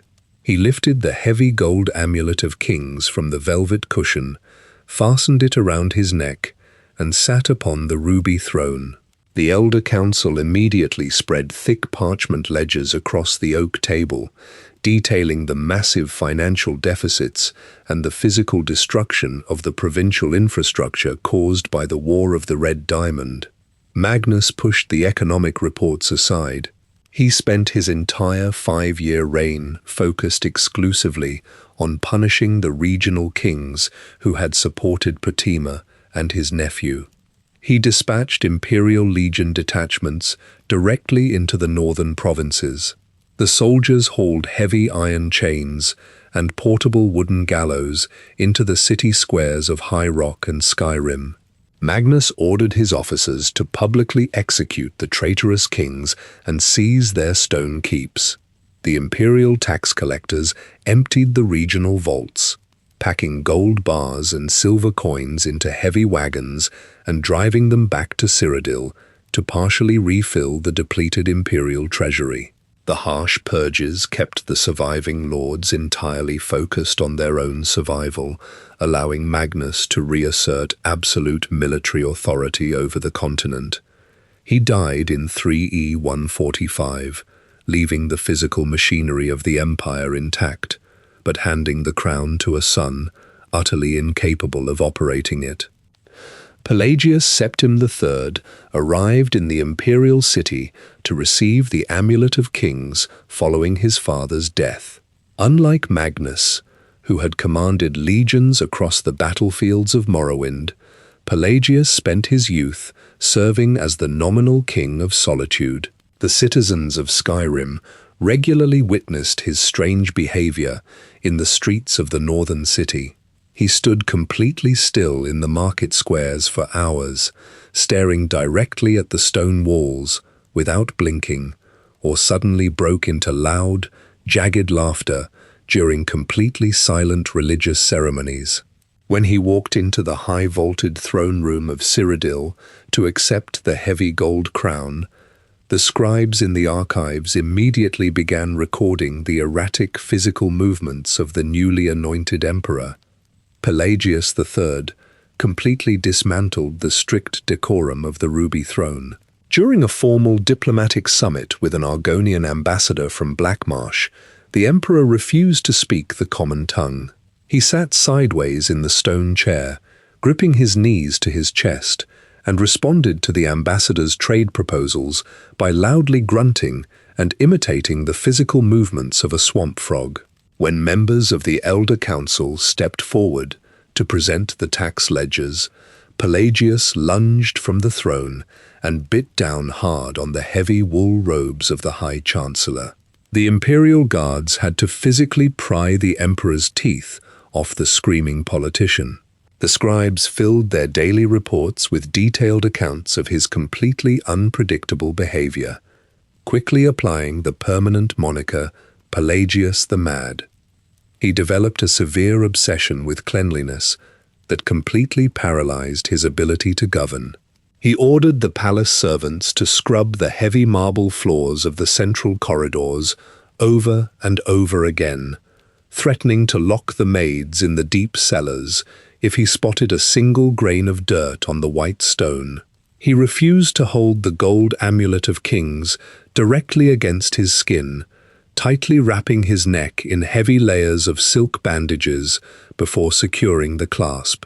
The daily administration of the continent ground to an absolute halt. The regional kings sent their couriers to the capital with urgent requests for military supplies, only to find the emperor entirely focused on counting the exact number of bronze braziers burning in the antechamber. Recognizing the immediate threat to the stability of the empire, the Elder Council intervened. They ordered the imperial guards to physically escort Pelagius out of the throne room. The guards gripped his arms and guided him down the wide marble steps, placing him in a closed wooden carriage. The councillors transferred the emperor to a heavily warded asylum in the temperate southern regions of Cyrodiil, assigning dozens of healers to constantly monitor his erratic behavior. They locked him in padded rooms and fed him warm broths, attempting to calm the violent physical tremors that frequently seized his body. To prevent the administrative machinery from completely stalling, the Elder Council turned to the emperor's wife. They handed the heavy seal of the empire directly to Catariah, granting her the absolute legal authority of regent. While Pelagius paced the floors of his isolated cell, Catariah sat at the great oak map table in the palace, directing the tax collectors and issuing military orders to the remaining legion commanders. Pelagius III remained in the asylum for 8 years, entirely disconnected from the outside world. He died in his padded cell in 3E 153, leaving behind an incredibly strange legacy. He was the reigning emperor of Tamriel, yet his physical absence required his wife to formally rule in his stead, completely altering the traditional line of succession. Following the death of Pelagius the Mad, the Elder Council convened to officially transfer the permanent title of emperor to the current regent. Catariah walked up the wide marble steps of the throne room, wearing the dark, layered silks of the Dunmer nobility. She took the heavy gold crown from the High Chancellor and fastened the amulet of kings around her neck. The red diamond settled against her chest, marking the very first time a ruler with absolutely no blood relation to Tiber Septim sat upon the ruby throne. The scribes sitting along the walls immediately began recording the details of her ascension, noting her dark skin, her sharp elven features, and her red eyes. Catariah inherited a continent completely ravaged by the War of the Red Diamond and severely neglected by her husband's long institutionalization. The paved imperial highways lay cracked and overgrown with weeds. The stone bridges remained shattered, and the regional kings completely ignored the tax collectors dispatched from the capital. She immediately recognized the deep animosity the provinces held toward the imperial city. Instead of dispatching heavily armored legions to extract compliance by force, she ordered the construction of a large, reinforced wooden carriage. Kataraya packed heavy leather-bound ledgers, stacks of blank parchment, and chests of minted gold coins. She rode out through the main gates of the capital, completely abandoning the high stone walls of the palace to govern the empire directly from the dirt roads. For 46 years, Kataraya traveled constantly across Tamriel. She met with the Jarls of Skyrim in their drafty wooden mead halls and sat with the Breton lords in their damp stone keeps. She unrolled the tax ledgers onto their heavy oak tables, personally renegotiating the tariffs on imported goods and the quotas for conscripted soldiers. When regional disputes over border territories threatened to erupt into localized wars, Kataraya rode her carriage directly into the military camps. She stepped out into the mud, wearing practical riding leathers, and forced the opposing generals to sign binding arbitration agreements. The physical presence of the Empress in their cities and camps slowly rebuilt the fractured political alliances. She authorized the release of massive sums from the imperial treasury to fund the reconstruction of the shattered stone bridges and the repaving of the major trade routes, actively repairing the physical infrastructure connecting the continent. Despite her immense administrative success, deep factions within the Elder Council continually resented her. The Cyrodiilic nobles sat in the capital, drinking imported wine and whispering complaints about an elf dictating the terms of their trade agreements. They pointed to the fact that she did not carry the blood of Tiber Septim, constantly questioning her absolute legitimacy to hold the Amulet of Kings. Kataraya completely ignored their complaints, remaining on the road and relying entirely on the direct loyalty she cultivated among the provincial leaders. Before Pelagius III had been completely confined to his asylum cell, he had fathered a son with Kataraya. They named him Cassander. The boy grew up in the imperial palace, physically inheriting the frail constitution of his father and the dark elven features of his mother. As Kataraya managed the continent, Cassander studied in the Grand Archives, preparing to eventually take the throne and restore the direct Septim bloodline. When Kataraya finally died in 3E200, killed during a minor skirmish with a local bandit clan in Blackmarsh, her body was returned to the imperial city in a simple wooden coffin. The scribes closed her ledgers, recording her 46-year reign as the definitive period of reconstruction that saved the Third Empire from total collapse. She left the heavy gold crown and the Amulet of Kings resting on the velvet cushion, waiting for her son to step forward. Cassander Septim walked into the high-vaulted throne room in 3E200 to receive the Amulet of Kings. He was already middle-aged, his hair thinning and his physical constitution weakened by the same respiratory ailments that had plagued his father. He took the heavy gold crown from the High Chancellor and sat upon the ruby throne, coughing into a linen handkerchief. The scribes working in the archives noted his ascension with particular historical significance. Cassander was the very last direct blood descendant of Tiber Septim to sit upon the throne. The physical toll of the office proved too much for him to manage. He spent his days resting in the private chambers, wrapped in thick wool blankets, entirely delegating the administration of the empire to the Elder Council. His reign lasted only 2 years before he died in his bed, leaving no living children to inherit the Amulet of Kings. The Elder Council immediately convened to determine the line of succession. They unrolled the heavy parchment genealogies, tracing the ink lines back to Empress Kataraya. During her long reign, Kataraya had taken a Breton nobleman named Galivere Lariat as her consort. Together, they had a son named Uriel Lariat.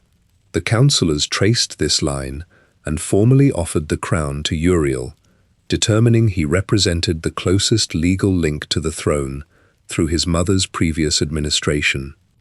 Uriel Lariat walked into the throne room and secured the heavy gold clasp of the Amulet of Kings behind his neck. He took the name Uriel Septim IV, officially severing the biological link to Tiber Septim entirely. The members of the Elder Council immediately seized upon this biological distinction. The Cyrodiilic nobles standing in the chamber refused to defer to his absolute authority, constantly citing his lack of the dragon blood in their formal debates. They challenged his economic decrees and frequently voted down his military appointments, forcing him into massive political gridlock. Uriel IV spent his entire 43-year reign fighting directly against his own administration. He sat at the heavy oak table in the planning chambers, slamming his fist against the wood as the councillors openly rejected his treaties and tax reforms. He possessed none of the immense wealth required to physically bribe the nobles into compliance, leaving his administrative goals permanently stalled. When he finally died in 3E247, the Elder Council completely disregarded his named heir, Andorak. They voted entirely to strip the crown from his line, passing the title of Emperor to his cousin Sepphoris II, a man they believed possessed a more legitimate, distant tie to the original Septim bloodline. The internal political fracturing continued to heavily restrict the physical reach of the Imperial Legion. Sepphoris II claimed the Ruby Throne in 3E247, completely bypassing the direct descendants of Kataraya. He spent his reign attempting to physically wrangle the deeply uncooperative Elder Council. Factional disputes broke out across the provinces, testing the increasingly limited authority of the Imperial Legion. Rebellions sparked in High Rock and Valenwood, drawing the military further away from the capital. Sepphoris II heavily taxed the Cyrodiilic heartland to fund these minor wars, wearing down the treasury and leaving the physical infrastructure of the empire neglected once again. He died in 3E268 after 2 decades of constant administrative friction and scattered military deployments. The Elder Council immediately passed the crown to his son, Uriel V. The new emperor fastened the heavy Amulet of Kings around his neck and walked into the council chambers. He completely ignored the parchment ledgers documenting domestic trade and the petty grievances of the regional kings. He unrolled a massive nautical map across the oak table, placing heavy iron markers not on the provinces of Tamriel, but on the vast, uncharted ocean territories to the east. Uriel V intended to completely bypass the internal political squabbling of the continent by turning the full military might of the empire entirely outward. He wanted to achieve physical conquests that would rival the foundational campaigns of Tiber Septim. Uriel V immediately diverted the bulk of the imperial treasury toward the shipyards. He ordered thousands of massive oak trees felled in the Colovian forests. Carpenters dragged the timber to the coasts, constructing enormous fleets of heavy wooden galleons and flat-bottomed troop transports. Blacksmiths cast thousands of new iron cannons and forged heavy steel boarding pikes. The emperor drafted fresh conscripts from the farms and loaded them onto the ships, completely packing the holds with barrels of salted fish and fresh water. In 3E271, the massive imperial fleet sailed directly north, striking the independent island kingdom of Roscrea. The galleons bombarded the coastal defenses with heavy iron cannonballs, shattering the stone walls. The legionnaires swarmed the beaches, driving their steel pikes through the local defenders and claiming the island for the empire. Uriel V did not stop to build administrative infrastructure. He immediately turned the fleet eastward. In 3E276, the Armada reached Kathnoqui. The imperial forces engaged the native armies in dense jungle terrain, burning the thick vegetation and cutting their way through the settlements until the island completely surrendered. 3 years later, in 3E279, the imperial galleons dropped anchor off the coast of Yaneslia. The battle-hardened legionnaires pushed inland, repeating their brutal tactics until they planted the Red Diamond banner in the center of the territory. Uriel V established forward supply depots on these conquered islands, stockpiling heavy crates of arrows and iron armor. In 3E284, the fleet moved further into the deep ocean, assaulting the large island of Ezroniet.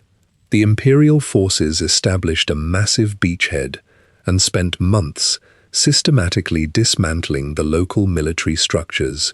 When Ezroniet finally fell, the emperor ordered the construction of a massive stone fortress near the harbor, named Black Harbor.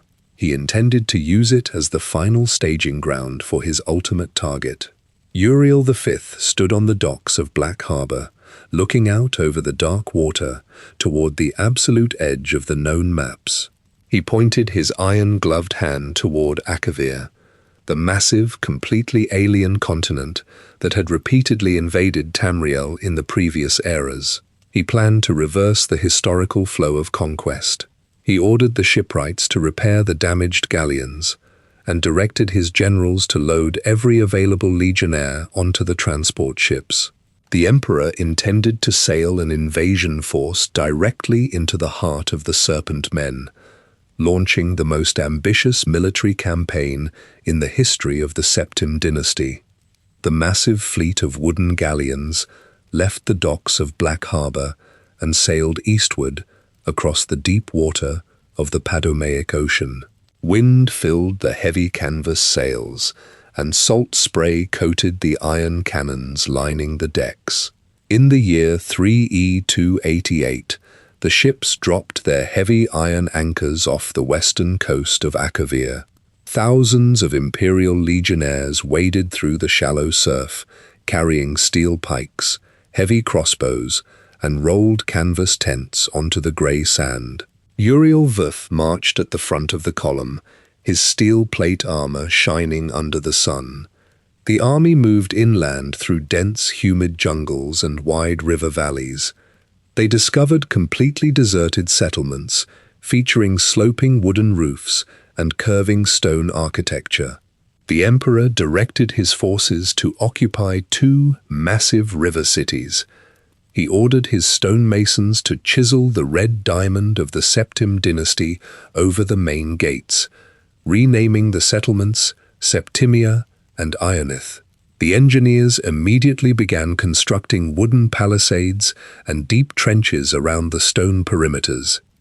Furthermore, the invasion force required a constant influx of heavy supplies to feed the soldiers and maintain the armor.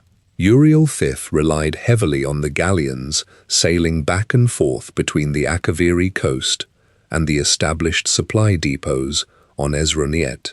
Eventually, the weather rapidly shifted. Dense, dark clouds formed over the Padomaic Ocean, and freezing winds generated towering waves that crashed over the decks of the imperial ships. The relentless winter storms smashed the wooden hulls against hidden reefs and tore the canvas sails from the masts.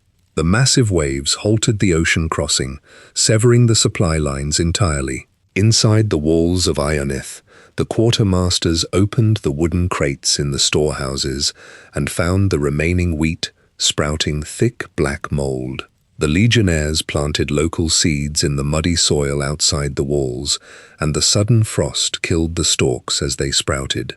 The soldiers huddled around small, smoking campfires, boiling their spare leather straps for sustenance and shivering inside their damp wool cloaks.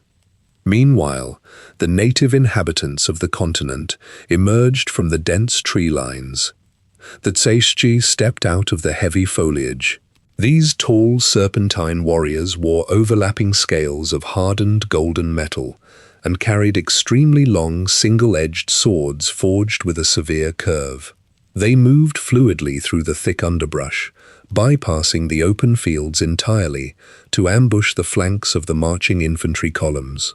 The Tsaishchi archers fired heavy, barbed arrows from the trees, striking the Imperial scouts patrolling the outer perimeter. The serpent warriors crept into the Imperial camps during the night and poured thick, toxic black sludge directly into the freshwater wells. Legionnaires drank from their canteens and collapsed into the mud, their veins bulging and darkening from the concentrated poison. By 3E290, the Tsaishchi completely surrounded the stone walls of Ionith. The native battle mages stood on the high, rocky ridges overlooking the valley.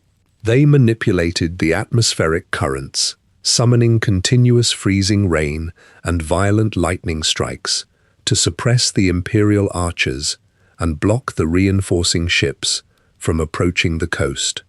Thousands of Tsaishchi warriors charged the wooden palisades, throwing heavy iron grappling hooks over the battlements.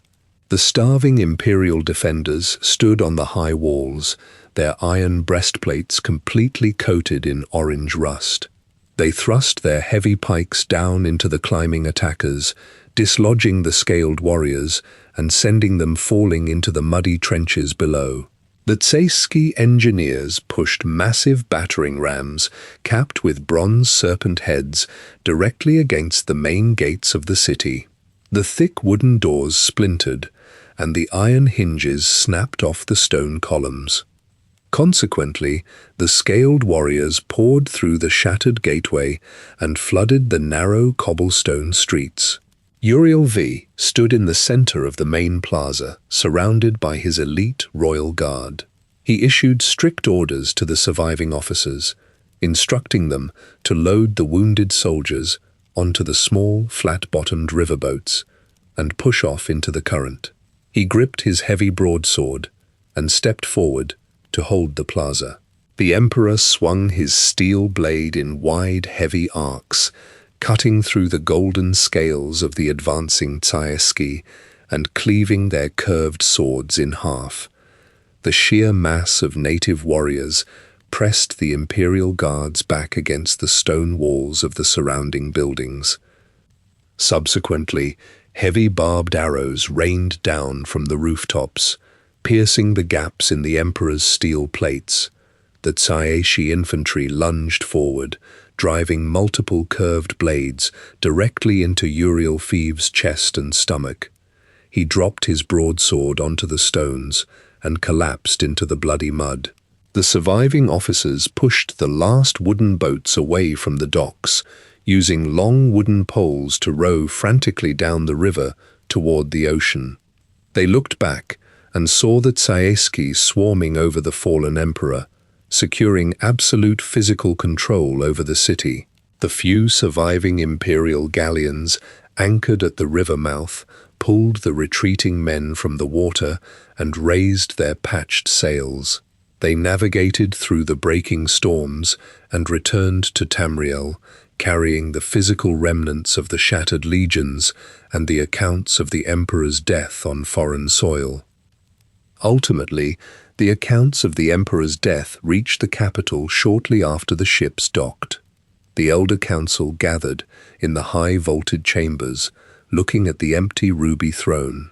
Uriel V had secured the Amulet of Kings inside the deepest vault of the imperial city before his departure. The councillors required a living heir to sign the military ledgers and formally command the surviving legions. They retrieved Uriel V's 5-year-old son, a small boy dwarfed by the heavy gold crown. The councillors lifted the young heir onto the stone seat, ensuring the bureaucratic machinery of the empire remained entirely under the physical direction of the advisors and the regional nobles. The members of the Elder Council immediately seized direct control over the imperial treasury and the military supply lines. They locked the heavy parchment ledgers inside thick iron strongboxes and distributed the brass keys strictly among themselves. Uriel VI sat on the ruby throne, his feet dangling far above the white marble floor, while his mother, Thonica, stood beside him, holding the physical seal of the regency. The councillors pushed heavy stacks of tax decrees and military appointments across the oak tables, demanding Thonica press the hot red wax onto the parchment. The young emperor watched the provincial nobles divide the continent's wealth, completely restricted to the high-vaulted corridors of the imperial palace. As Uriel VI grew into adulthood, he attempted to claw back the administrative authority of the Ruby Throne. The Elder Council physically blocked his entry into the planning chambers, standing shoulder to shoulder in their velvet robes to close off the continental maps. Uriel VI responded by utilizing his personal retinue of heavily armored palace guards. He stationed spearmen outside the council doors and dispatched covert spies into the city streets to gather blackmail material on the wealthy nobles. Through decades of relentless physical intimidation and forced signatures, Uriel VI slowly extracted the veto powers back from the councilmen. He finally gained complete control over the imperial legions, preparing to march the soldiers out of their barracks to crush the rebellious factions operating in the outer provinces.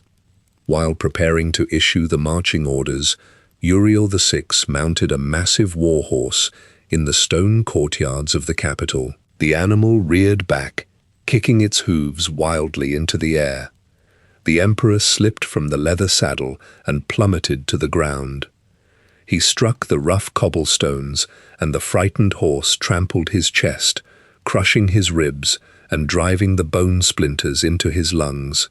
The palace healers packed his wounds with tightly bound linen, but Uriel VI bled to death on the courtyard stones in 3E 3113. His sister, Morihatha Septim, stepped into the throne room and lifted the heavy gold amulet of kings from the velvet cushion. She fastened the chain around her neck and strapped on a suit of polished steel plate armor. Morihatha walked past the planning chambers entirely, heading directly out to the military barracks. She ordered the legion commanders to blow their brass horns and assemble the infantry. The empress rode at the head of a massive column of spearmen and siege engineers, marching straight into the dense pine forests of High Rock and the snowy mountain passes of Skyrim. Morihatha directed the imperial trebuchets to hurl heavy granite boulders against the stone walls of the rebellious kings. The impact shattered the battlements, and the imperial soldiers poured through the breaches with drawn swords.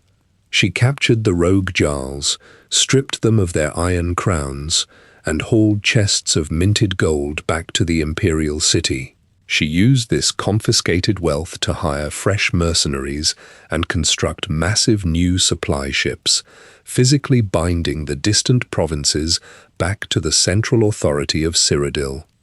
The Elder Council watched the Empress completely dismantle their regional monopolies.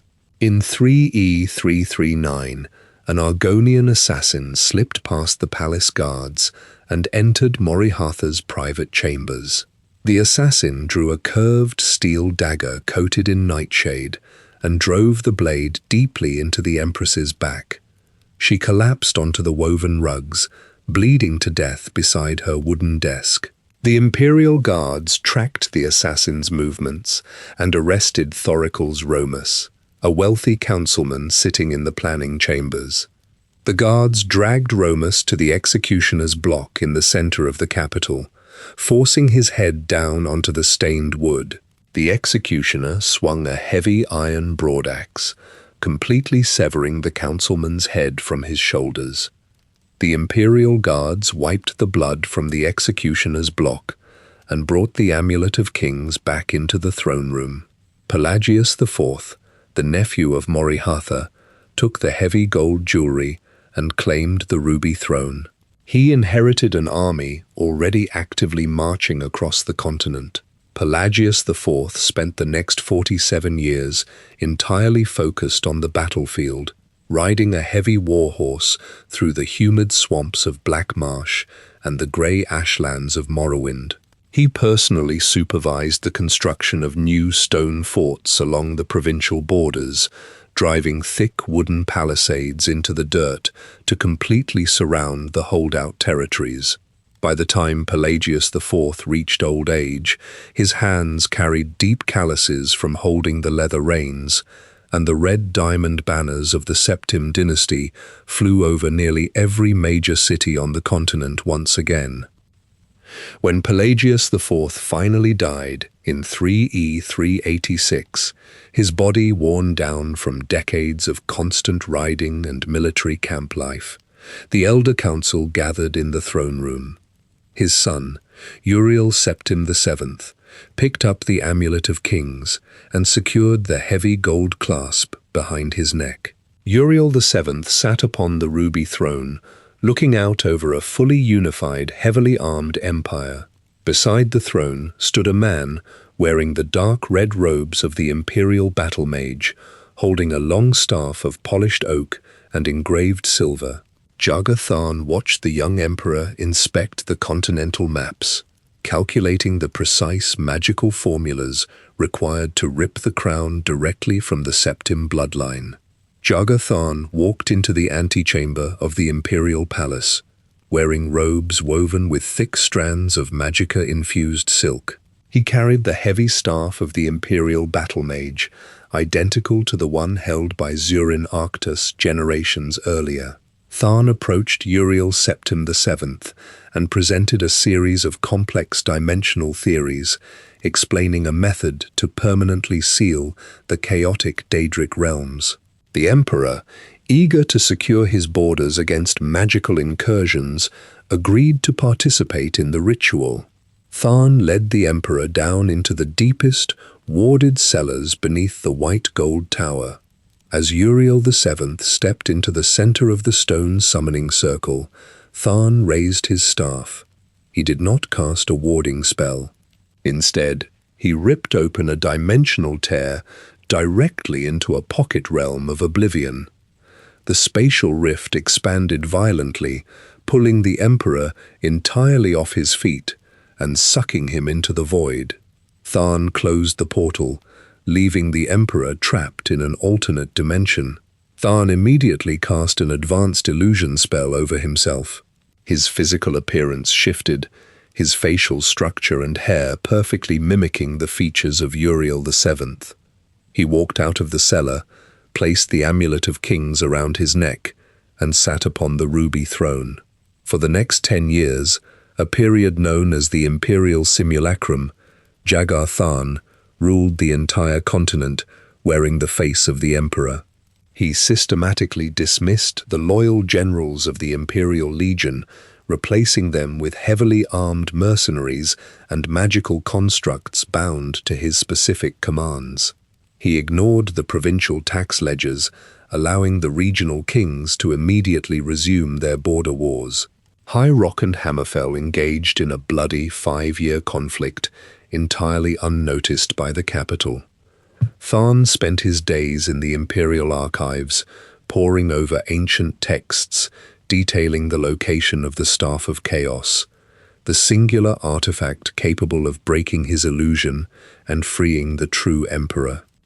To ensure his permanent rule, Tharn fractured the Staff of Chaos into 8 distinct physical pieces. He dispatched heavily armored cultists to hide the fragments inside the most dangerous dungeons and ruined fortresses across Tamriel. He placed the heavy gold crown on his head and attended the Elder Council meetings, successfully deceiving the entire bureaucratic apparatus of Cyrodiil. However, Tharn failed to account for a minor court scribe named Rhea Silman. She discovered the deception and immediately attempted to alert the Elder Council. Tharn caught her in the palace corridors and struck her down with a lethal shock spell. Before her spirit completely dissipated, Sylmaine reached out through the magical currents and contacted a lone Imperial prisoner locked in the Imperial dungeons. She guided this prisoner, later known as the Eternal Champion, out of the cells. The champion traveled across the entire continent, fighting through deep dwarven ruins in Morrowind, frozen burial tombs in Skyrim, and flooded caverns in Black Marsh. The champion collected all 8 physical pieces of the shattered staff, binding the wooden shaft and the metallic core back together. Returning to the Imperial Palace, the champion engaged Jagar Tharn directly in the underground cellars. The champion swung the fully assembled Staff of Chaos, striking the battle mage and completely shattering his magical defenses. The illusion broke, revealing Tharn's true face right before the resulting explosion of arcane energy destroyed him. With Tharn dead, the dimensional tear reopened. Uriel Septim VII fell out of the portal and collapsed onto the stone floor of the cellar. He had spent 10 years trapped in oblivion, physically aging and completely unaware of the destruction occurring across his empire. He reclaimed the Amulet of Kings and returned to the throne room, facing a continent entirely destabilized by a decade of internal warfare and absolute administrative neglect.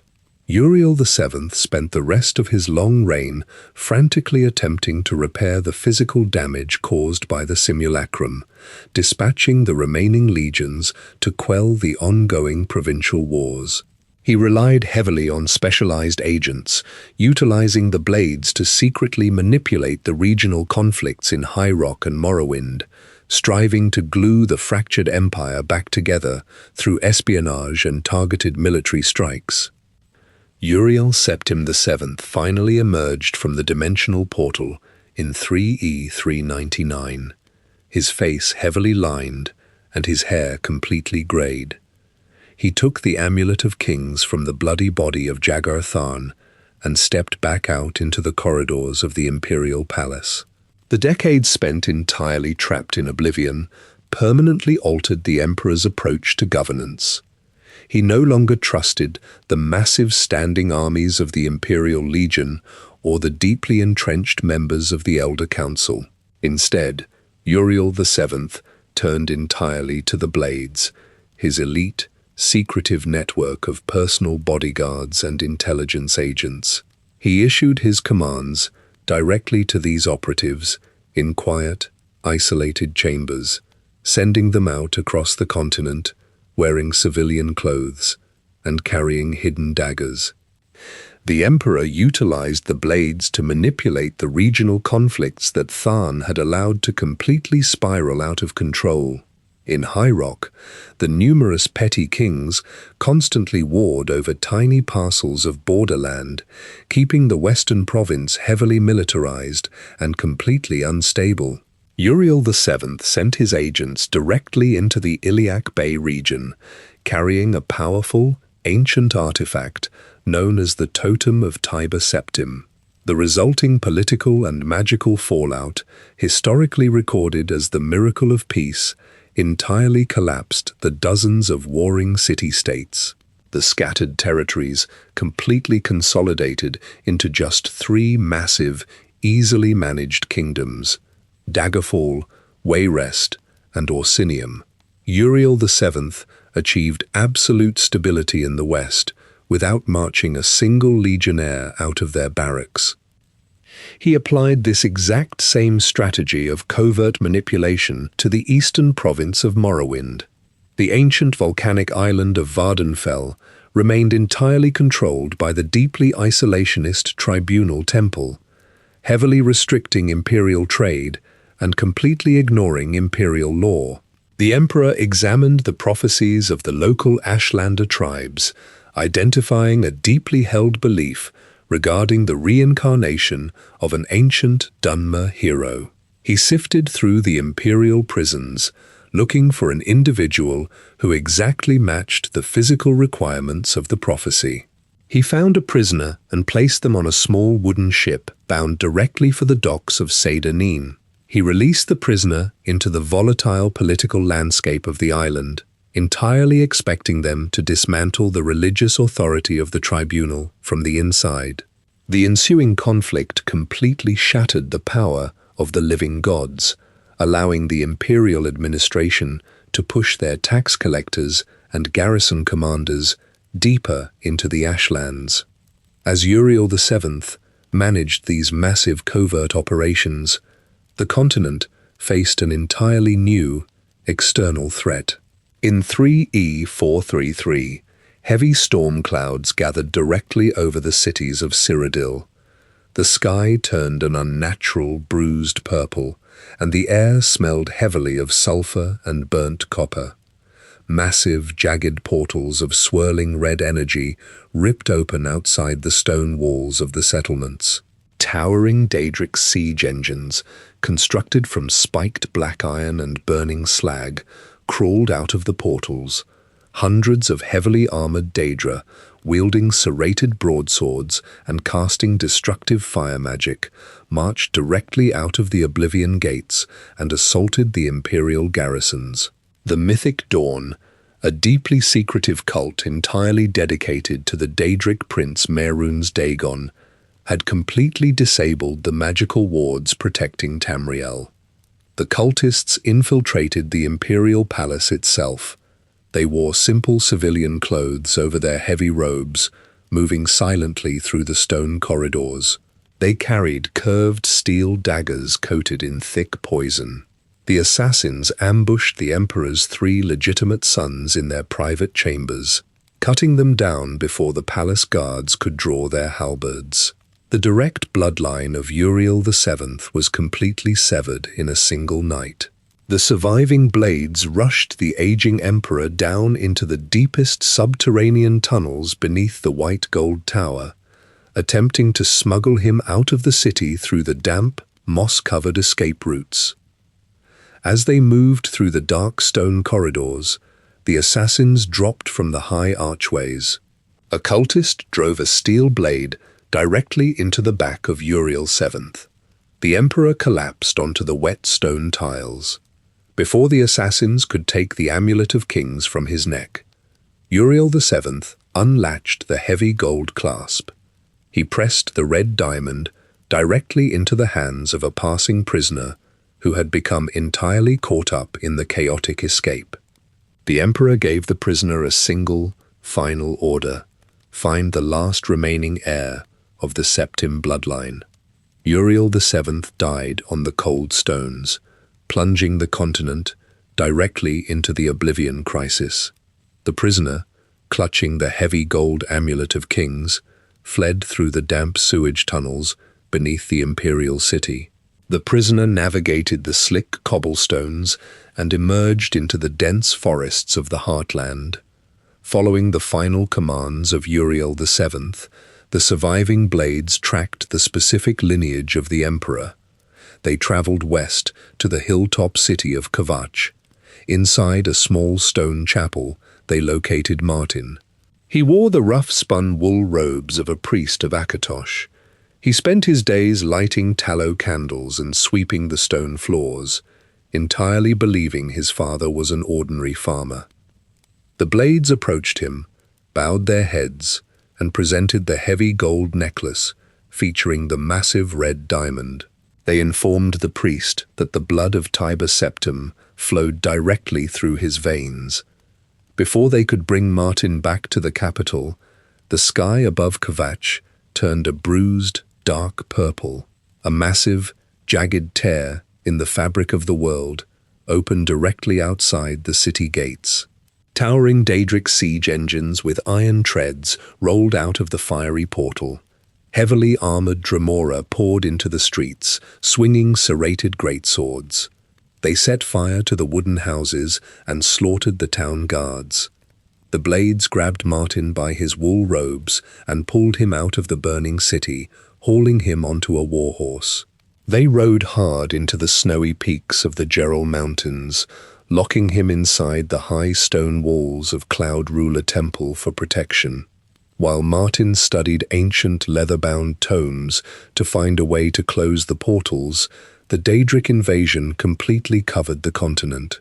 Red oblivion gates ripped open in the snowy plains of Skyrim, the humid swamps of Blackmarsh, and the grey ashlands of Morrowind.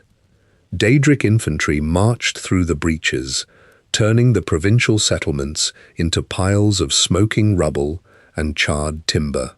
To permanently seal the barriers between the mortal realm and oblivion, Martin needed to physically travel to the imperial city. He needed to place the Amulet of Kings around his neck, enter the Temple of the One, and touch a burning torch to the ancient cedar logs of the dragonfires. The Blades and the Loyalist legionnaires formed a tight protective ring around Martin. They rode down from the mountains and entered the wide stone plazas of the capital. Thick, grey smoke choked the air. The Daedric cultists had opened portals directly inside the city walls. Dremora soldiers clashed with the Imperial Guards on the white marble steps. As Martin pushed his way toward the Temple of the One, the ground violently shook. The stone paving tiles cracked and buckled upward. A colossal four-armed figure stepped through the smoke. Mehrunes Dagon, the Daedric Prince of Destruction, physically manifested in the center of the imperial city.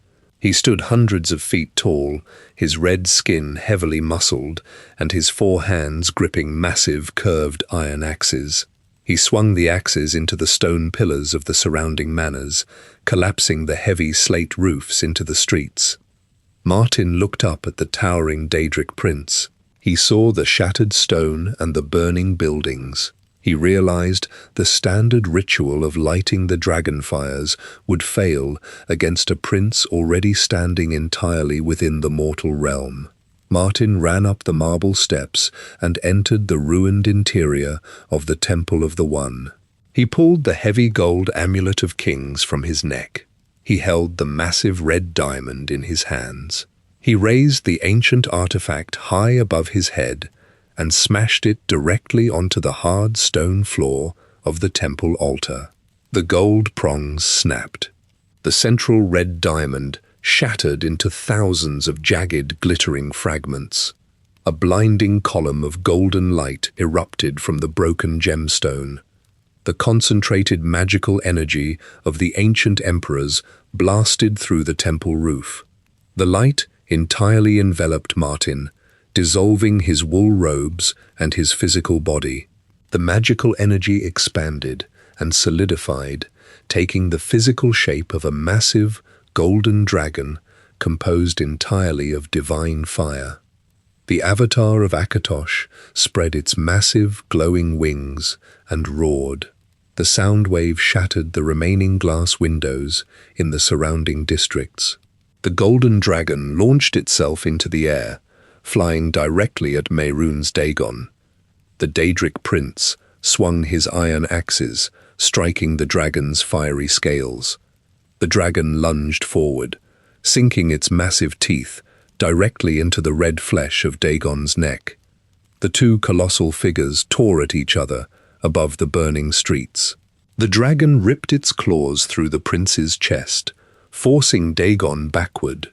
With a final, massive surge of golden fire, the dragon completely consumed the Daedric prince, banishing him back through the dimensional rift and violently slamming the portals shut across the entire continent. The glowing dragon landed heavily on the ruined stone altar inside the Temple of the One. The golden fire slowly cooled. The bright energy faded into a solid, dull grey. The massive wings and heavy scales turned entirely to stone, leaving a towering marble statue of a dragon resting in the center of the shattered temple. The remaining imperial guards and citizens walked slowly into the plaza, staring at the petrified monument. They swept the rubble from the streets and extinguished the burning timbers. The Elder Council eventually returned to the high-vaulted throne room in the imperial palace. They looked at the raised stone dais. The ruby throne sat completely empty. The Amulet of Kings lay in thousands of tiny shards on the temple floor. The direct biological descendants of Tiber Septim were entirely gone. The line of dragon-blooded emperors completely ceased to exist. The elder council members sat down at the heavy oak tables, picked up their ink-dipped quills, and began drafting the records for the first days of the Fourth Era. Oftentimes, we look back at the monuments of the past and see only the solid stone left behind. The fires cool, the armies disperse, and the heavy crowns sit locked away in quiet vaults. The world moves forward, shifting its borders and raising new banners under different skies. When the night turns cold and the old roads seem long, these tales remain, resting in the archives like embers, waiting for a breath of wind. I hope you found some rest beside the hearth tonight. Take your time, close your eyes, and let the quiet settle in. I will be here when you return, ready to open another ledger and share another story. Sleep well, traveler.